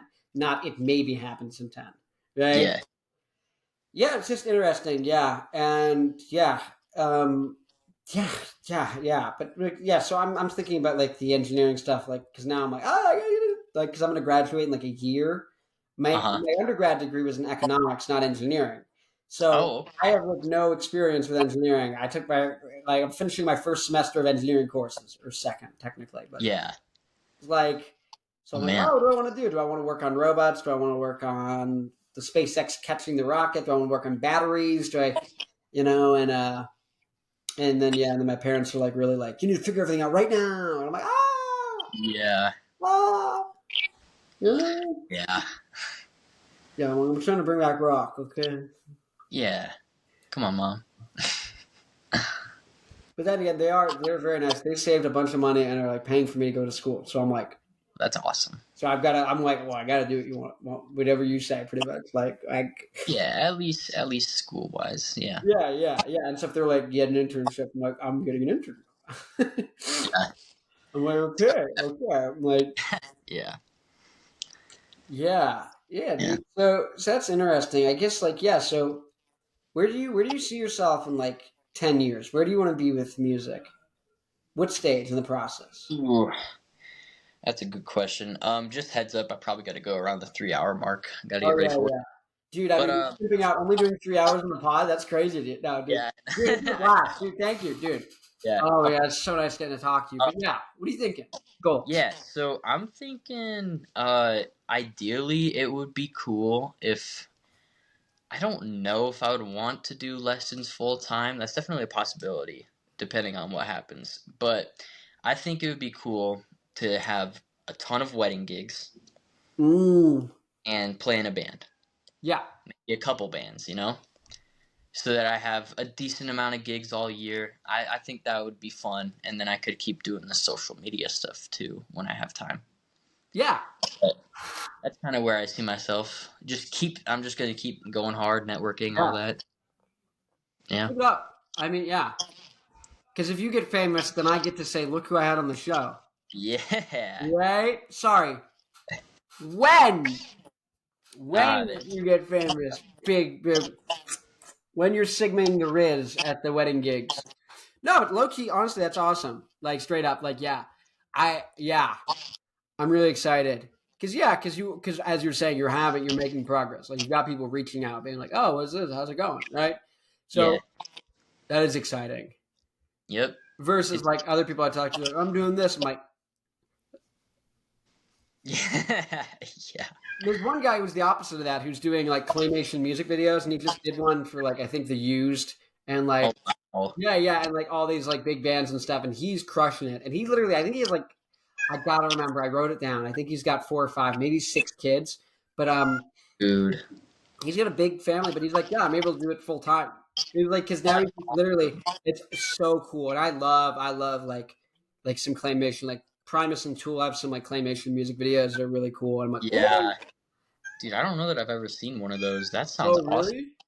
Yeah. Dude, pull it up. Yep. It's yeah, it's where like yeah. Have you ever seen Coraline?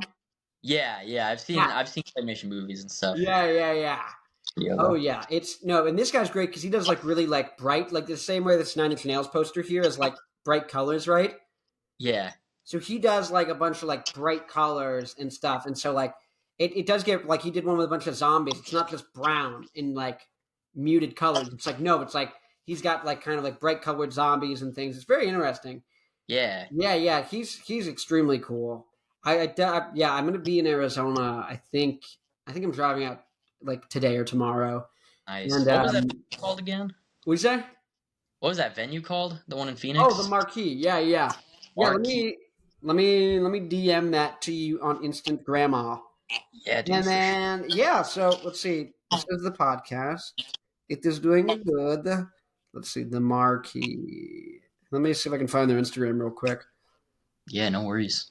But yeah, I'm trying to see. So I'm getting my brother. I'm teaching him how to use like this software to edit. Oh, So let's see, Phoenix. Is it gonna pop up? Let's see if it pops up. That was very loud in the mic. Gotta do it. Gotta do it, Tim. Gotta be peaking. Gotta be in the yellow. Gotta be in the red. gotta be speaking. Wait. No, find. I want to see the marquee. Uh, where is the venue? I'm trying to find the place on the Google Map. Oh, hello, Google Map. This is not the venue. Yeah, I'm trying to find the venue. This is weird. Ah. It's, I mean, yeah, I don't know if they have an Instagram. Anyways, if you Okay. Google the marquee, or let me send you the link. No, I gotta do this. But Yeah, I yeah, was no. gonna say, when is this coming out? I'm like, I don't know. But we're trying to put out 2 a week. Marquee Theater Tempe. Here we go. Yeah, that'd be good. Yeah, no, this place is awesome. Um, definitely do that. Like the problem was, I tried booking something, but then the band kind of was like in flux, and then I was like, I'm moving, and then I moved, and Oh then I'm man. back, Yeah. and so yeah. But if you guys are like consistently like good, you have a set together, you got some video, Uh-huh. yeah, like that's the dream. It's a good idea. That is the dream. Yeah, Yeah. definitely. I just had to swipe up on a story to wish I believe Persian man's birthday. A Nice. a Persian man who sells jewelry. I had to wish him watches to be particular. Yeah. An old if you I'm not going to say that, but maybe it's 3 hours and no one's watching this. This isn't even good. Well, I mean, if people are, no one's going to know this. Okay, have you seen Star Wars: The Phantom Menace? I've not. Okay, there's a blue guy named Watto. Mm-hmm. If you look up Watto, this is gonna be a banger reference. You're gonna do that. You know what? I'm gonna send you a photo, and once we get off the call, you'll see, and you're gonna laugh very hard. You should Okay. laugh extremely hard at this reference. Okay. Watto, actually, wait a minute. Here we go. No, Watto. Here we go. Okay. Oh, this is. We're not beating the allegations if I say if I can't throw this in the pod. Oh, this Uh, is rough. Oh, this is rough. This is worse than I thought it would be. the allegations are staying. Oh, Your Honor, I plead guilty. Oh, I guess this isn't the nicest thing to compare Persian people to. Okay. I'll give it a look. Never mind, podcast viewer. If this is not edited out, this didn't Yeah. happen, Oh, unless that's it funny. did. Turkey Yeah. ready set. No, I Yeah. mean, I think we're good. You're gonna look at that and you're gonna be like, wow, that's really messed up. And sorry. Okay. Well, this was great. I'm gonna let you get going. Thank you for coming on. Yeah. Thanks for having me, dude. You're the man. What I'm what glad. what where are the pool house?